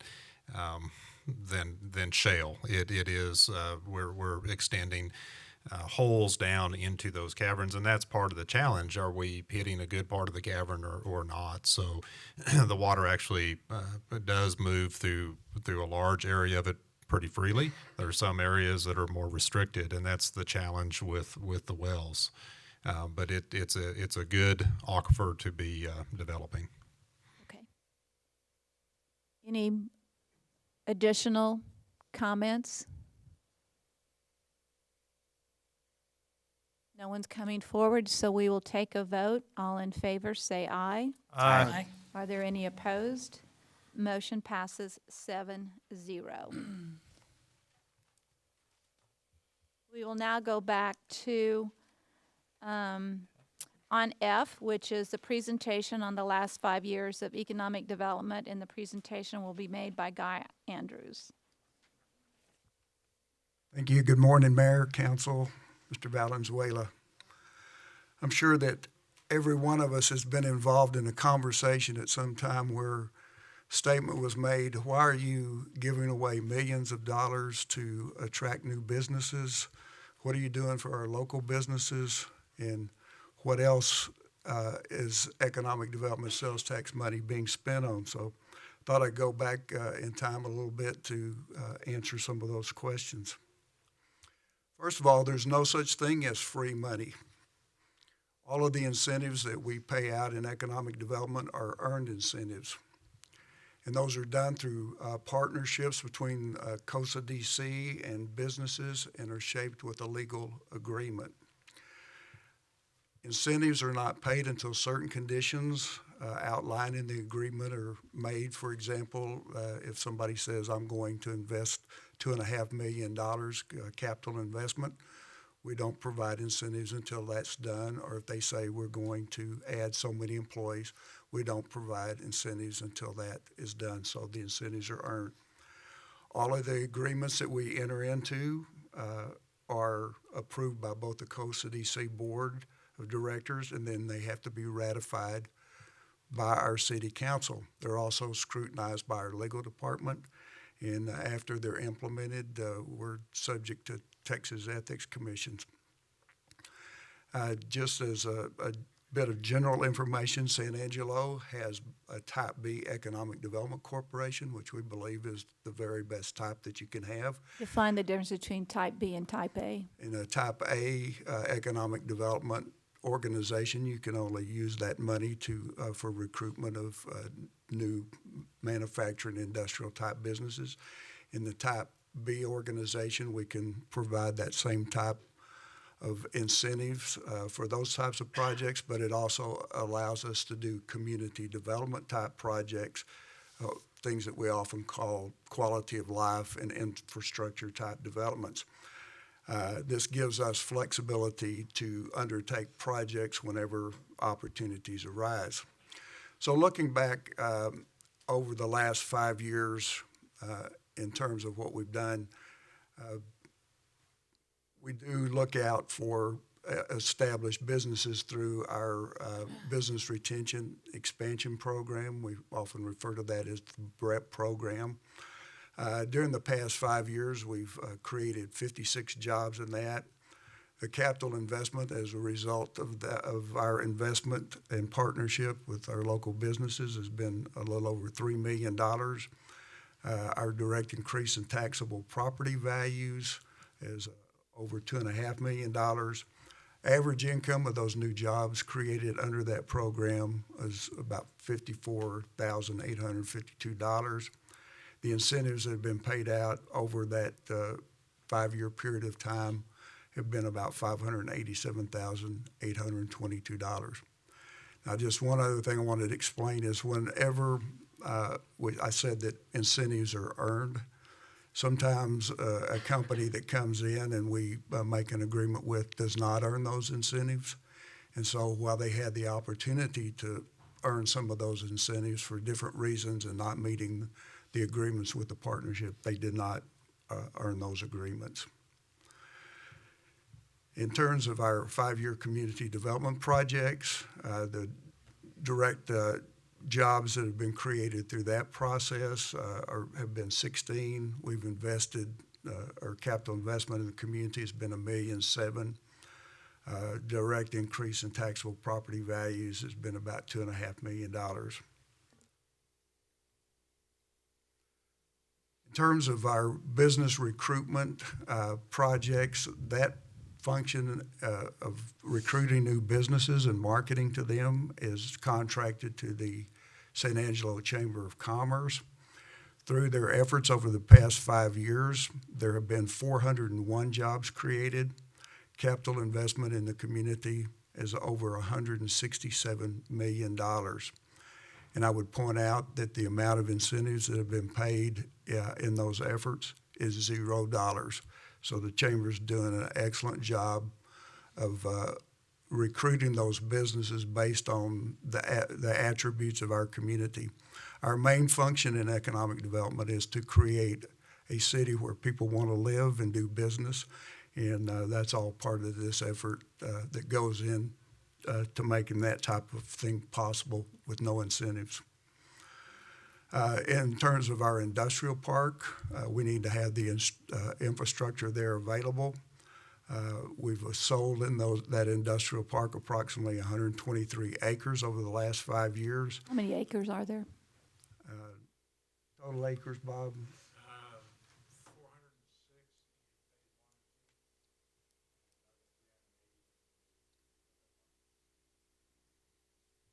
406. So the amount of total sales revenue that's been produced by the sale of those properties is $2,627,630 for those. The total appraised value of improvements resulting from that sale is over about $87 million, and increase in the appraised taxable value has been a little over $24 million. And that's just in the 5-year? That's in the 5-year period of time, yes, ma'am. We also do what are called ballot projects. Those are projects that are voted on by the community for things that they would like to see happen in there. Just on the average in the last 5 years, we've spent about $6.5 million, a little over $6.5 million every year on those projects. So a large amount of the revenue that we collect goes towards supporting those ballot projects. Glad to answer any questions that council might have in regard to that. Do I have questions from council? I think it's just important for us to see from an economic development standpoint what it does for the community.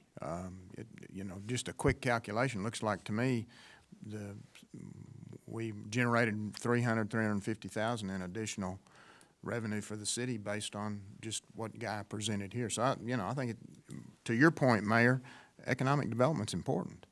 It's our future. No. I think based on his numbers, no, I think we 300,000 additional tax revenue into city coffers, roughly. It's the way we pay for our streets. It's the way we're going to pay for all the infrastructure that we need is through growth on our tax base, and that comes through economic development, whether it's through the chamber or whether it's from just people coming to town. But we're here to help grow the tax base, which helps all citizens in the bottom. Well, I applaud Bob and Guy both, and Shannon, the whole office for helping our local existing businesses. They talk about our tax rate of 0.77 and being largely paid for by our residential customers here. And if you take a look, for example, at Midland, where we have less than $5 billion in commercial property, taxable property values, they have over 12 billion. It tells you why their rate on their residential tax rate is lower than ours. It's about the taxable, commercial, and industrial tax base that gives you relief from the residential, and that's what we need to grow. Thanks, guys. Thank you. Appreciate that. Thank you. All right, we have item G, consider ratifying a resolution by COSA DC authorizing the use of sales and use tax funds in the amount of $65,000 for the purpose of awarding a contract DC-1-19 to Interdirect USA Ltd. DBA Community Development Strategies for expert services to prepare a comprehensive housing analysis that will access overall housing needs in the competitive market area to include workforce and affordable housing.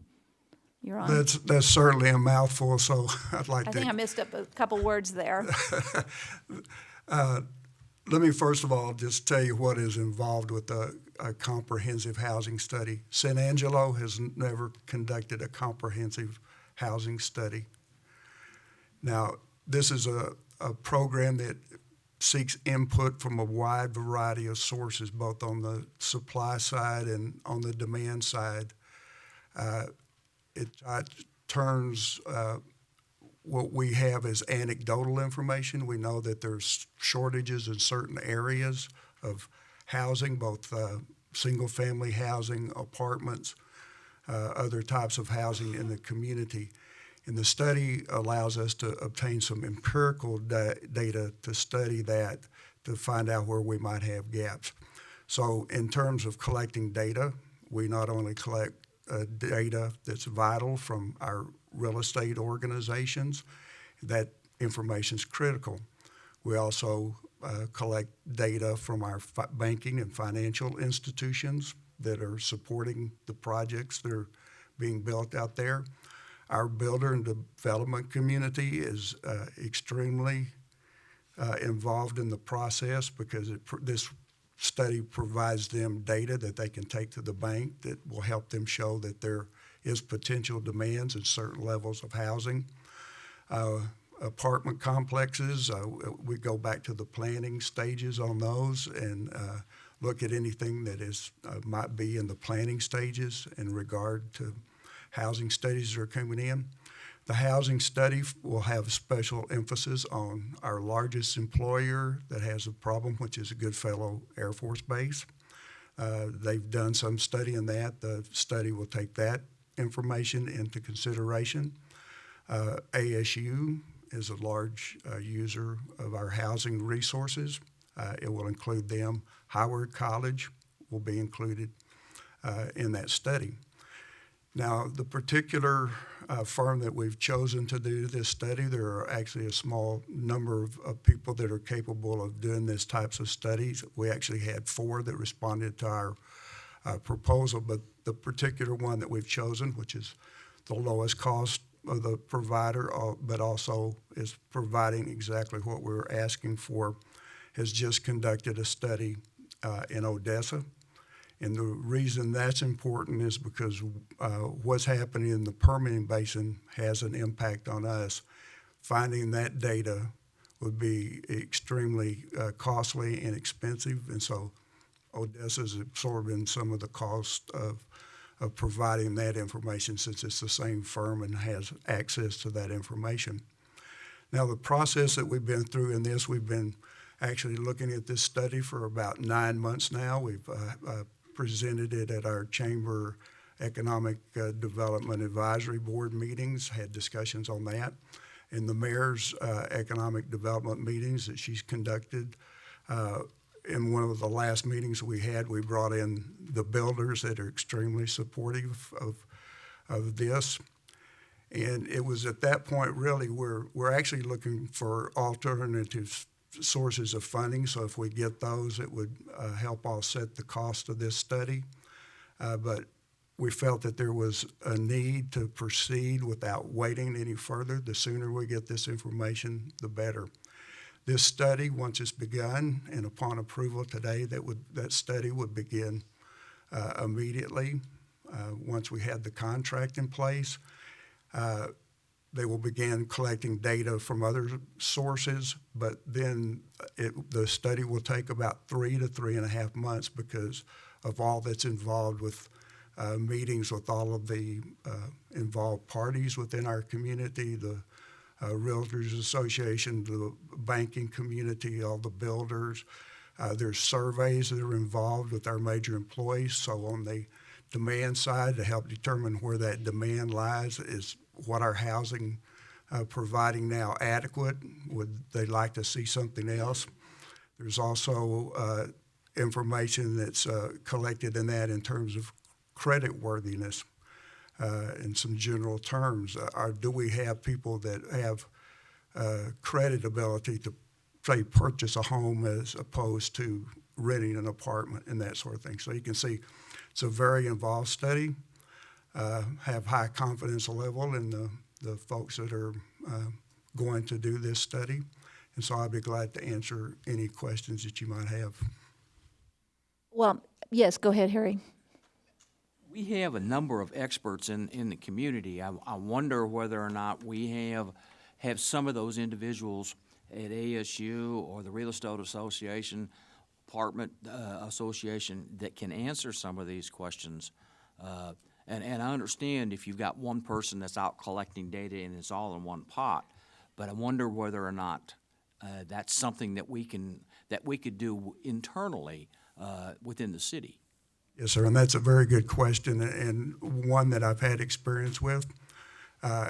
Where communities have tried to undertake projects like this, the coordination involved in that coming together to come up with the result of that study is extremely difficult to get to.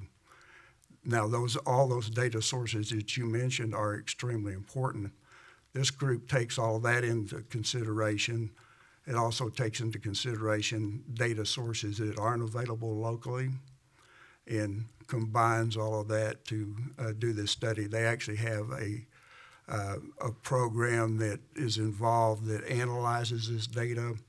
And so when they come up with the results of this study, what they are basically presenting to you is it will tell you, let's say in the $150 price range, the estimated demand is such and such, and so for each level for apartment complexes, it's this demand. We feel like that San Angelo can support this many units of apartments and that sort of thing. One of the main benefits of what they provide in the study is it's almost that a developer or local builder can take that as a business plan to the banker, because I asked in one of the meetings of all the builders that were in the room that were building spec houses, how many of you have an idea where the demand comes from for your particular houses? And not one of them could say that. That's why they're highly supportive of this.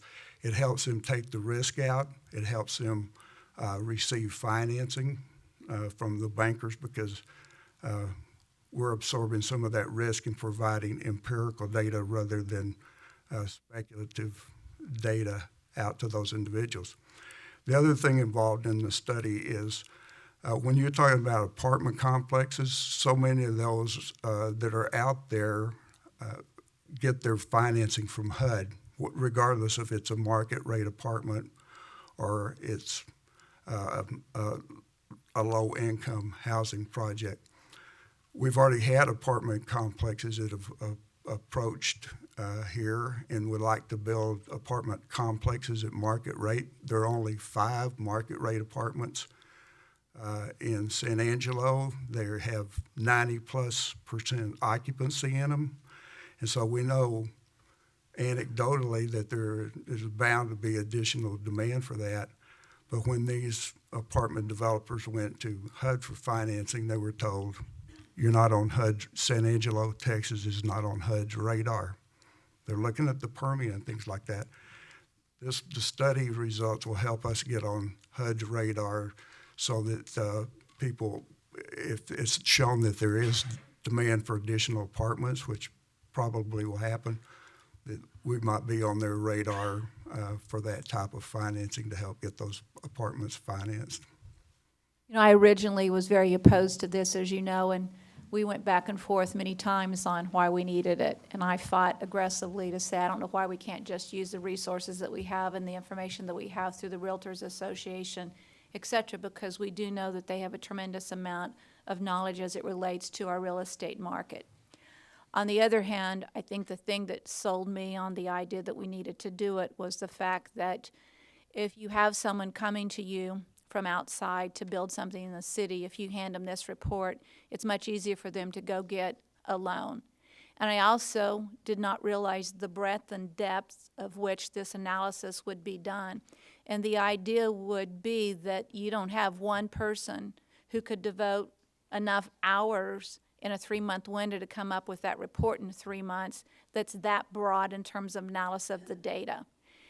There's just, and to think that you could have someone at many different organizations pulling it all together and coming up with this same report is not, and for $65,000 is probably not realistic. Guys, see, when did you start this job? 9 months ago. It's taken you 9 months or 8.5 months to convince me that it's an important thing to do. I Yes, fought ma'am. it all away, and I'm signed up and supportive of it, and I hadn't been until a month ago.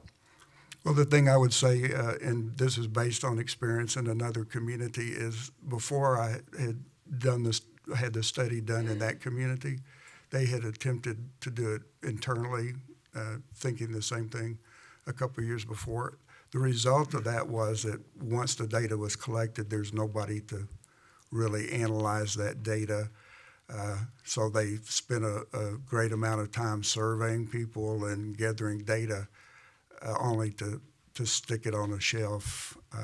We know housing is a #1 issue. If people can't find the quality or the level or the price point they want in this city, then they'll choose something else, whether it's for their employees or for their retirement or for their education or for whatever reason. So, like I said, it took you 8 months, but you got me. Mayor Bliss, we keep Go talking ahead. about needing housing. As far as if you want investment here locally, here's the proof. I mean, we're proving to you that here's the need, not just where we're lacking as far as housing, but also the citizens here in our community that are willing or able to pay for that as well. So again, as we recruit and try to get houses developed here in our community, it is good to have a plan that you can present and say, here it is. I mean, take it and run with it. You know, use it to assist you with the financing, and I think it's a really good product. Thank you. And one of the things that, from an economic development standpoint, that's important to us is we have a 3% unemployment rate. And so when new businesses want to come, the chances are they're going to have to bring their employees, and that's what we're experiencing. Well, they need to be able to have adequate housing, and we need to be able to answer that question out there. Is there adequate housing in the range that our employees can afford and that sort of thing? So I've seen the results of housing study before. In a previous job, the results come fairly quickly as a result of having that information available. So I'll be glad to answer any questions. Do we have further comments from council? Do I have a motion to approve the $65,000 for the purpose of a housing study? A second? Do I have public comment? Please come forward.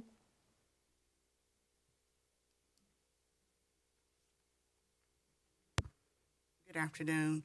I am Shirley Spears. I'm a local real estate broker here in San Angelo. And I had some questions regarding the presentation that was just made. And there are several pieces to it, so I'll try to make sure that I'm not confusing anything. One of the things you mentioned was credit ability. But at the same time, we talked about the possibility of building more apartments and the idea of getting this data so that we can be on the radar for HUD for community development dollars. My question is, in this creditability study, Are we really looking at affordable housing for the citizenry here in San Angelo to afford homes to purchase as home ownership and legacy products, as opposed to continuing to pay the high price of rent and not having a legacy to leave to their families? The second part of it was regarding a question that was, I believe, asked by Councilman Harry Thomas, and that is the data collection efforts. While I understand that maybe it seems to flow better to have this consulting company to analyze and collect the data, or I should say collect and then analyze, has there been any consideration to making sure that in the collection of the data that we are looking at current renters and their employment income as we look at economic development to continue to have renters again versus homeowners? Good question, Shirley, and I think Guy can answer those questions. Sure, those are excellent questions. When we're talking about looking at credit worthiness, what we would really hope to find out, and of course the only way you find that out is through a study, and we don't try to influence the study. The study is what it is. It may come in and tell us, no, there's not credit worthiness for homes. It might tell us, yeah, there is, and we're not really selling that in the right way. For example, the same thing happened in a previous study that I did, that we found out that there's a whole market out there where people are credit worthy, but they may not have had the options within their particular price range. And so through our financial institutions, they begin to advertise, well, we've got financing available, zero down financing, and to actually help them. The other part of the study is the financial institutions are very interested in this because they would love to lend money for houses. If not, if it shows that there's not the credit worthiness, that may trigger apartment developers to come in to fill that need. So, but to Shirley's question, I think she wants to know, are we looking at this to only as apartment dwellers or potential housing? And that's, we're looking at both. What's the need? How many people are living in apartments that would rather live in a house, but what is that price point of a house they could afford? That's correct. All levels of housing, right? All levels of housing, regardless. Market rate as well as low income, or all of that will be taken into consideration. So it's not just about one avenue or one price point or one profile. Right. The thing that you can't do in in a comprehensive housing study is to overlook affordable housing and that sort of thing. So it could be that an aspect of that is that we might need more affordable housing in the community. So until the data is analyzed, all the components come together and everything, you really don't know what that is except anecdotally. And that's not a place to be. You want to have some empirical data. And what was the second question? It was answered. I think you answered both of them. Did I answer both of those for you? Yeah. Okay. Okay. Yes, please come forward. The follow-up is HUD is not the only, and I think we all know that, option for getting financing available to purchase a home. I guess as a real estate professional, my interest, and it is not an anecdotal thing, but my interest is in making sure that we look at the larger picture in America, which is home ownership. And that requires financial literacy training and all of that within your community. And when the results come back from whatever data is gathered, I think it's important for us as a city to get with our local experts to ensure that regular citizens are being able to afford housing in terms of home ownership, even if it's small homes, affordable homes, and that we need to look at increasing the interest in people moving to San Angelo, that there are affordable homes, and I'm talking about professionals even as teachers and firefighters who don't have great salaries and they cannot afford a $250,000 home. So I'm hoping that the data that comes back will allow us as a city to focus on affordable housing. We certainly believe in that, and I will say the following, that when we have the data, from what I understand, the presentation will be made to many various groups in San Angelo, so that this is a document that whether you're working for whoever you're working for, talking to whatever group, the information will be public and very available, and we'll have a presentation here made in City Hall at a city council meeting. So the idea would be to share and to make sure that the value is implemented and carried out. That's one of the things that we want to do, is to give wide dissemination of this report and make it available to everyone, because that is one of the elements in it. There's a lot of education that needs to be done. People think that they might not be able to afford a housing for one reason or the other. I think there's an aspect where people can come in and help educate people that, yes, you can afford that you may be throwing your money away on renting or however that result comes out. Another thing that comes out as a result of this study is they will make recommendations as to how government and other agencies can help in supporting the development efforts in that, whether it's development participation agreements where we help keep the cost of housing down to an affordable level. It's no longer just the lower income people that have a housing crisis in this nation. It's the middle class has it, and I think that's an area that we're going to find out through the study, that there may be an avenue to help make housing affordable for our middle class as well. Further questions from the public, please, or comments?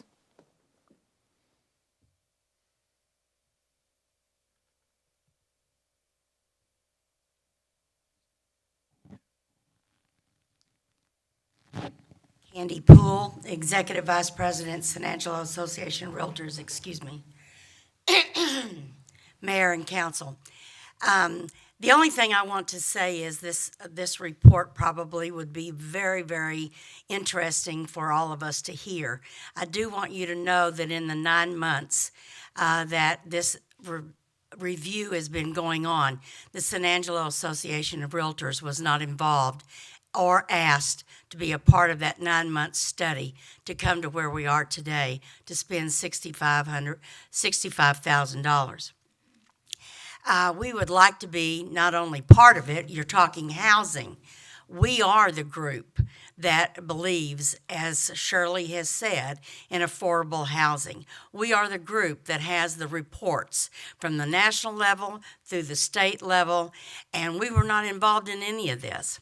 And I would give all of you maybe direction or ask for direction that we be part of this. Mr. Andrews talked about the apartment association, and he talked about the home builders, but we were not invited. And I really have a problem with that. It really upsets me after 9 months that we were not invited. Yes, there was a member of our association that was on this little board, but he did not have authorization to represent the San Angelo Association. So we just want to be part of it. We believe fully, as you well know, in private property rights, in affordable housing, and we feel very strong that our reports and things that we would have to give forward would be probably even more information than most of you would realize we have. Thank you. Thank you very much. I would just like to add this, that I've already apologized to Candy for that oversight. The meetings I attended, we assumed that we had representation, so I totally agree that they need to be intimately involved in this. We're looking forward to the type of information, and I hope that we will be able to work with them. I don't see any reason why. I wasn't really aware of that as a relative newcomer about that particular aspect of it and the way things evolve. But again, Candy, I apologize to you. And I also think, Candy, I was under the assumption, or I think I'd been told, that you all had been invited and there was a conflict of the date. So my apologies with that, because I think I was told you were out of town. in one of the meetings, and so it was not without the invitation, if I'm not mistaken. But that being said, there is no intent to eliminate any organization that can give value back to this report. It's supposed to be a community-based at all levels, at all points, and so we'll make sure that that is done going forward. Do we need to get that info out to Guy before we vote on 65,000? What info? The info that she has available? The study No, hasn't the been study finished. hadn't been Going to- done. No. But is there any info that Candy and the association has that the study is going to entail that we could potentially already knock that off the checklist? They'll No, I pull all believe that together. Right, they will put all of that They're just information going to together. put that so- info along with Right. the apartments. And the information will be, they want the most current as they come in to do the study. So, I mean, we get, some reports on a monthly basis, but that's certainly just the tip of the iceberg with the information that they have. And so, I know that they want, our consultant wants access to MLS data and all kinds of other data. And so the more of that can be provided, the faster the study will go. Terry, come forward. Good morning. I was not going to speak today, but I did. I am. Name, please. MLS data, Texas is a non-disclosure state. We do not disclose MLS sold data to anyone. So, What? to anyone. So that's ours. That's what we use for our business, and that is not disclosed. But I think that there have been statistics provided. There's some data that's whole, Yeah. but there's no way you can have our MLS data, which is what he just asked for.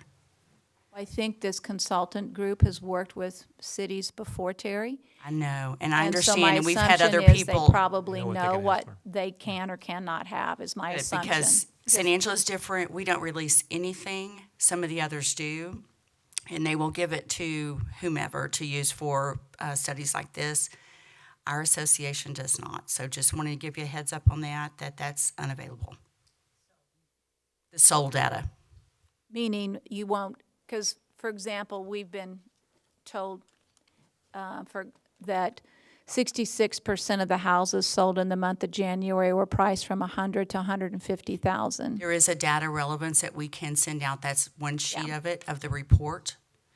But actually our MLS, and that's what he referred to as MLS data, that is, it shows exactly what property, what it's sold for, everything else, and that is not disclosed. What is, you would have available to you would be as a whole.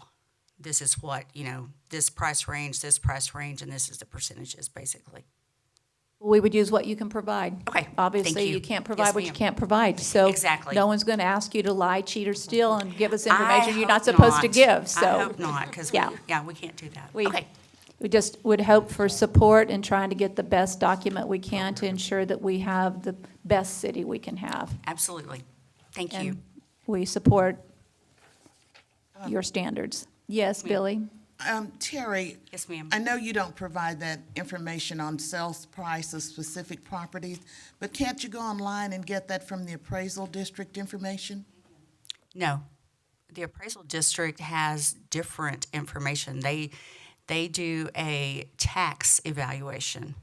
What ours is not. Ours is based on sold property. So there's a difference in the types of Well, the appraisal. only reason I asked that is because when I challenged an appraisal, they showed me how I could go on and see that there were 10 houses in the area where I was looking at and what each property sold for. So I don't know if they provide that information or, if they're willing to share it. I would but they love to talk to you after the meeting. Okay, Thank okay. you. Okay, thank you. Thank you. Any further public comment?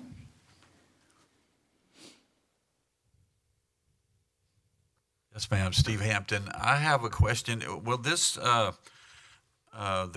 this determine the kinds of property? You talked about ranges there, and there are several different ranges, but also price of property like around parks and recreation areas. which could also help the city, the need for parks, and This isn't a study about parks, but I know, but it would affect housing prices and that at different levels. I can't answer that. I don't know. Guy? Well, the study itself is not about property values or prices. It's what range of houses need to be built in order to meet the demands of people looking at that. So it doesn't involve any type of property values or assessing that or anything. Certainly of that property values are relative to where they're located, et cetera, so it would all be inclusive of a house price, obviously. Any further public comment?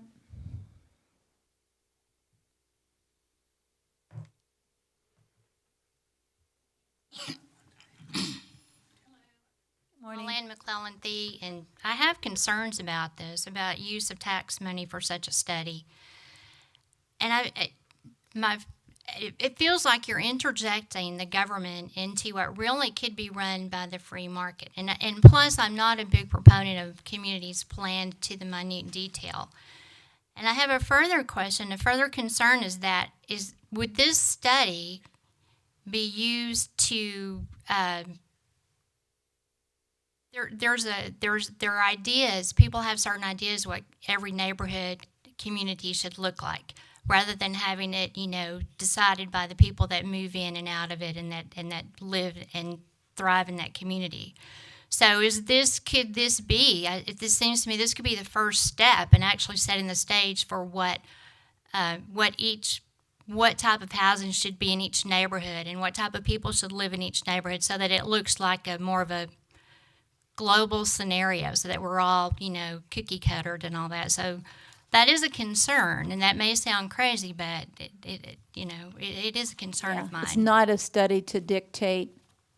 It's a study to understand what the community wants. So if you went to ask somebody who lived in a certain neighborhood, if you could have a brand new house here, or you could change your living conditions, would you like upgraded apartments, new apartments? Would you like a house? Would you like a townhouse? Would you like a duplex? So it's trying to better understand, I believe, and I'm not the person to answer this, but I don't believe it's about trying to put round pegs into square holes and force something. It's about trying to find out what the marketplace feels is missing. I don't know how to better explain it. I might not have explained it at all. No, that does, and I don't think it initially would be intended for that, but I think that it could perhaps set the stage for something like that. But again, it goes back to my original thought too, was that isn't this something that really would be better handled by the market rather than a government agency and use of tax dollars to set this up? So thank you. Thank you. Let me address that issue. Once again, we have sought funding from an organization. They just have not been able to meet. It's a long-standing organization where we feel that we can get funding, so we wouldn't pay for this. However, in terms of government doing this, is actually part of the half-cent sales tax. This is an authorized use of the half-cent sales tax that has been decided by our state government, is encoded into our local government code, so that we are able to do this. In terms of letting the private sector do that, I don't know of any single developer or builder in San Angelo that can put forth $65,000. So what we're doing is partnering with those organizations, and this is an incentive, if you will, to get them to look at potentially developing. This takes nothing away whatsoever from the private sector and decisions of the free market to determine what they want to do with this data after it's out there. Government has no intent of dictating anything in regard to this. We will look at possibilities of partnering with people to help accommodate this if there's a need to do that. Thank you. Any further public comment? All right, with no further public comment, we'll take a vote. All in favor of the $65,000 housing study, say aye. Aye. Any opposed? None opposed. It passes 7-0. We will move on to item H. Consider ratifying a resolution by COSA DC authorizing the sale of approximately 6.4 acres of land out of the San Angelo Business and Industrial Park to Jeff Prince Operating LP at a price of $25,000 per acre, and authorizing the board president to negotiate and execute a real estate sales contract. Mr. Sneeman? Thank you. As you said, this is an offer of $25,000 per acre, which is the price that we've been selling property for in Phase 1. Some of the specifics of the contract, they have asked for a 120-day inspection period and to close within 30 days after the expiration of the inspection period or sooner if both parties can agree. And part of the reason for that is that they've asked that we, the seller, provide a TxDOT driveway permit on Loop that accesses Loop 306 or provides them access from the Loop 306 frontage road. They're not in versus going into the main gate? I'm sorry? Versus going into the main entrance? Well, I'll show you in a minute. Okay. I have a drawing. So this is the entrance that they're most concerned about. This is Loop 306. This is FM 380. So we are proposing that they do a driveway here as well. But their main one that they're interested in is this one. And there are some issues with TxDOT that we're going to have to work through because there is an on-ramp to Loop 306 that's right there. So how would that work? Well, what we're proposing is that it would be in only to this property. So they wouldn't be able to come out of the driveway and try to get onto Loop 306. So there's some issues to work through, and that's also why we're going to talk about another item here in a minute about hiring a consultant to do some of this. Yes, Billy? On your previous slide where they're asking that we provide the TxDOT permit, is there a cost associated with that? There is. It's a couple $100. There's the greater cost is coming up in the next item. I'd be happy to answer questions. I guess it just doesn't look feasible when you look at it and say you're going to have to work with TxDOT to do it. I'm certainly not opposed to it. As long as you can get TxDOT's approval, Staff actually met with TxDOT on this about 2 months ago, and their official position is this is not authorized. However, as they put it, there is an appeals process, and the appeals process takes into concern things like need, economic impact, and that sort of thing. So what is the answer if TxDOT says no, we won't allow it? Does that kill the sale? This particular one, it probably would.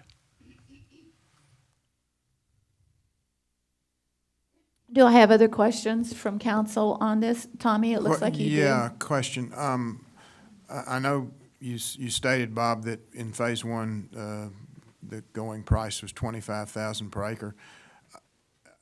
Has the board yet started looking at the potential of increasing? I would assume that a piece of property like this would be potentially more valuable than one farther away, since this is right on the corner there. So is that something y'all have started conversations on? We have, and we've gotten a new appraisal over the last, I think we got it within the last 2 months, and they have recommended that we increase the price somewhat, but they've given us a range based on access to the highway and things like that. This deal, if you will, was in the works before we got that new appraisal, so this will be probably one of the last that we'll be looking at under that the old appraisal. But again, if it's contingent, I'm sorry, Mayor, if it's contingent though on the driveway, so if for some reason it doesn't sell in the future, then we can actually do that. Yes. Okay. And it's something we need to address anyway as we get to these last couple of parcels, and I'll show a little more of that, on that in a minute. What's that rounded area at the bottom?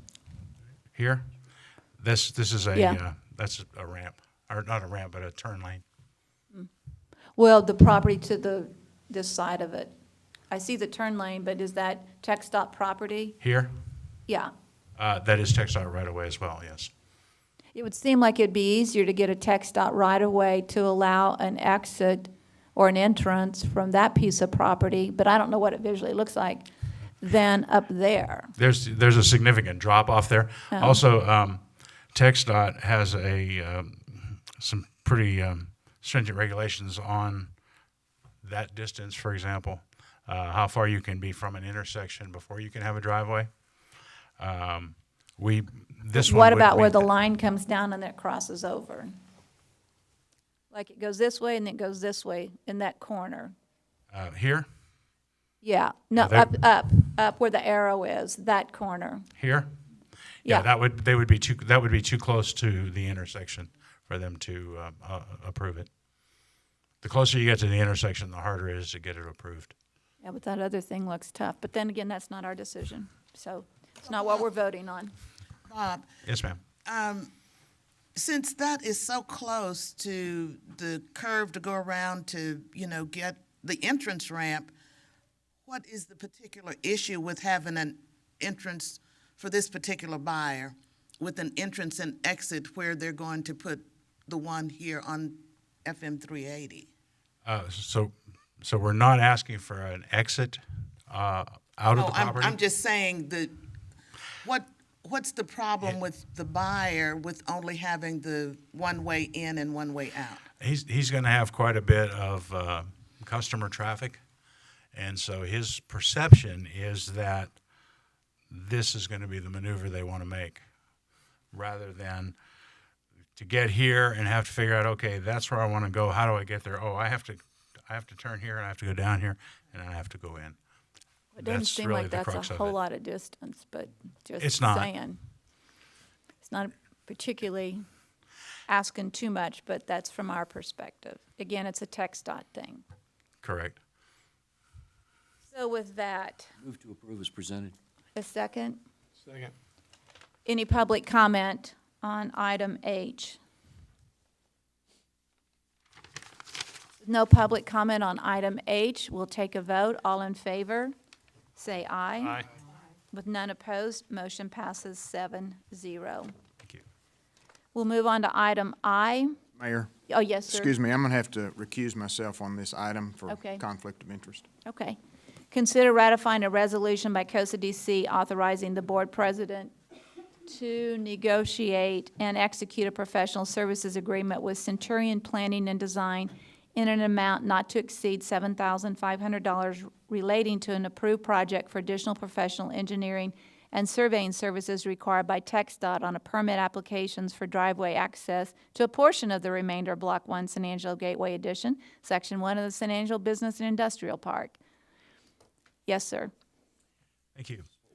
Again, this relates to the previous item. This is a small professional engineering contract to prepare a conceptual grading and drainage plan and do a runoff analysis for the property that we just talked about. And that submittal will be required as a part of the TxDOT driveway permit process. So the engineers are going to prepare the engineering documents, preliminary engineering documents, and also work with TxDOT on the driveway permit and the appeal process if it becomes necessary. The total contract amount is not to exceed $7,500. This gives a little better idea of what we are proposing out there, and this is a sketch that I came up with. I'm sure the professionals will come up with something a little better. But again, we have this driveway as an in-only flow through, and this would be a two-way driveway, but it would serve both the corner property and the adjacent property. Similarly, this one would serve 2 properties, and then this one would serve 1. And we feel like in the TxDOT appeal process, these are some things that we're giving to TxDOT to limit the number of accesses off of FM 380 to improve the safety in that area. And in exchange for that, an in-only driveway in this location. Each of these will require a detention pond. That will also be part of TxDOT's concern. There is a large, well, not very large, culvert that goes under FM 380 right there. We're proposing that we regulate the flow to that with detention. This study would also provide preliminary sizing for all the detention ponds.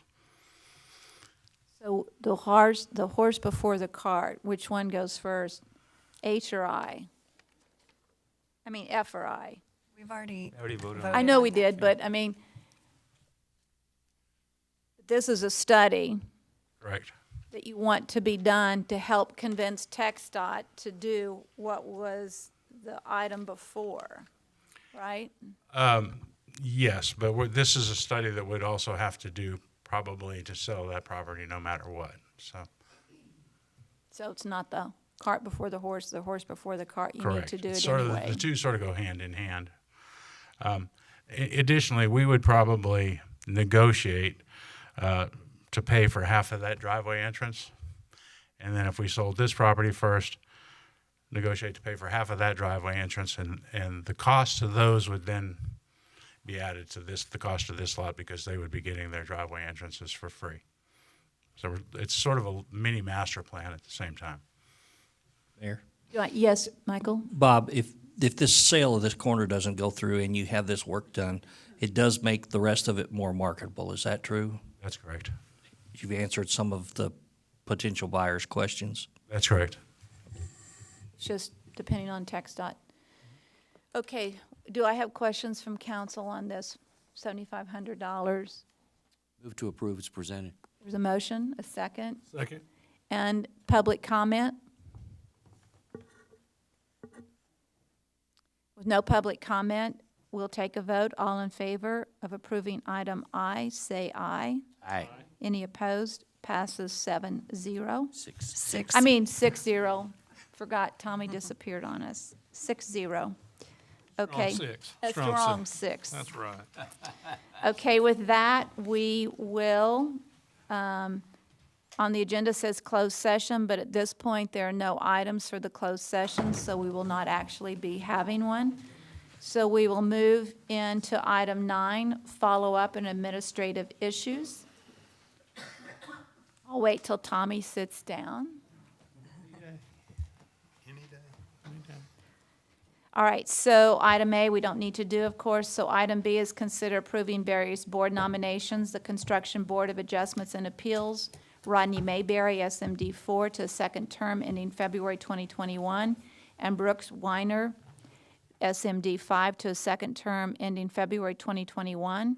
Design and Historic Review Commission, Stephen McLaughlin, SMD 4, to a second term ending September 2020.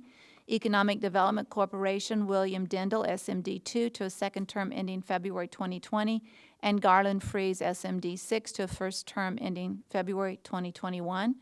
Fort Concho Museum Board, Wayland Cooksey, SMD 4, to a second term ending January 2021, and Curtis Milburn, SMD 5, to a first term ending January 2021. Parks and Recreation Advisory Board, Debbie Wilson, to a first full term ending December 2020. Do I have a motion to approve the nominations, the board nominations as just read? Second. Any public comment on any of these nominations? With no public comment, we'll take a vote. All in favor, say aye. Aye. Any opposed? None opposed. Nominations approved 7-0. Item C is the announcements and consideration of future agenda items. Does council have any items they would like to be placed on the future agenda? With none, we'll move on to adjournment. Who would like to make a motion to adjourn? We adjourn. I think one of my constituents wanted to make a comment. Oh, I didn't, did I see somebody do that? Miss Shirley Spears. Shirley, wanted I to didn't see speak. it. Sorry. Got to do this.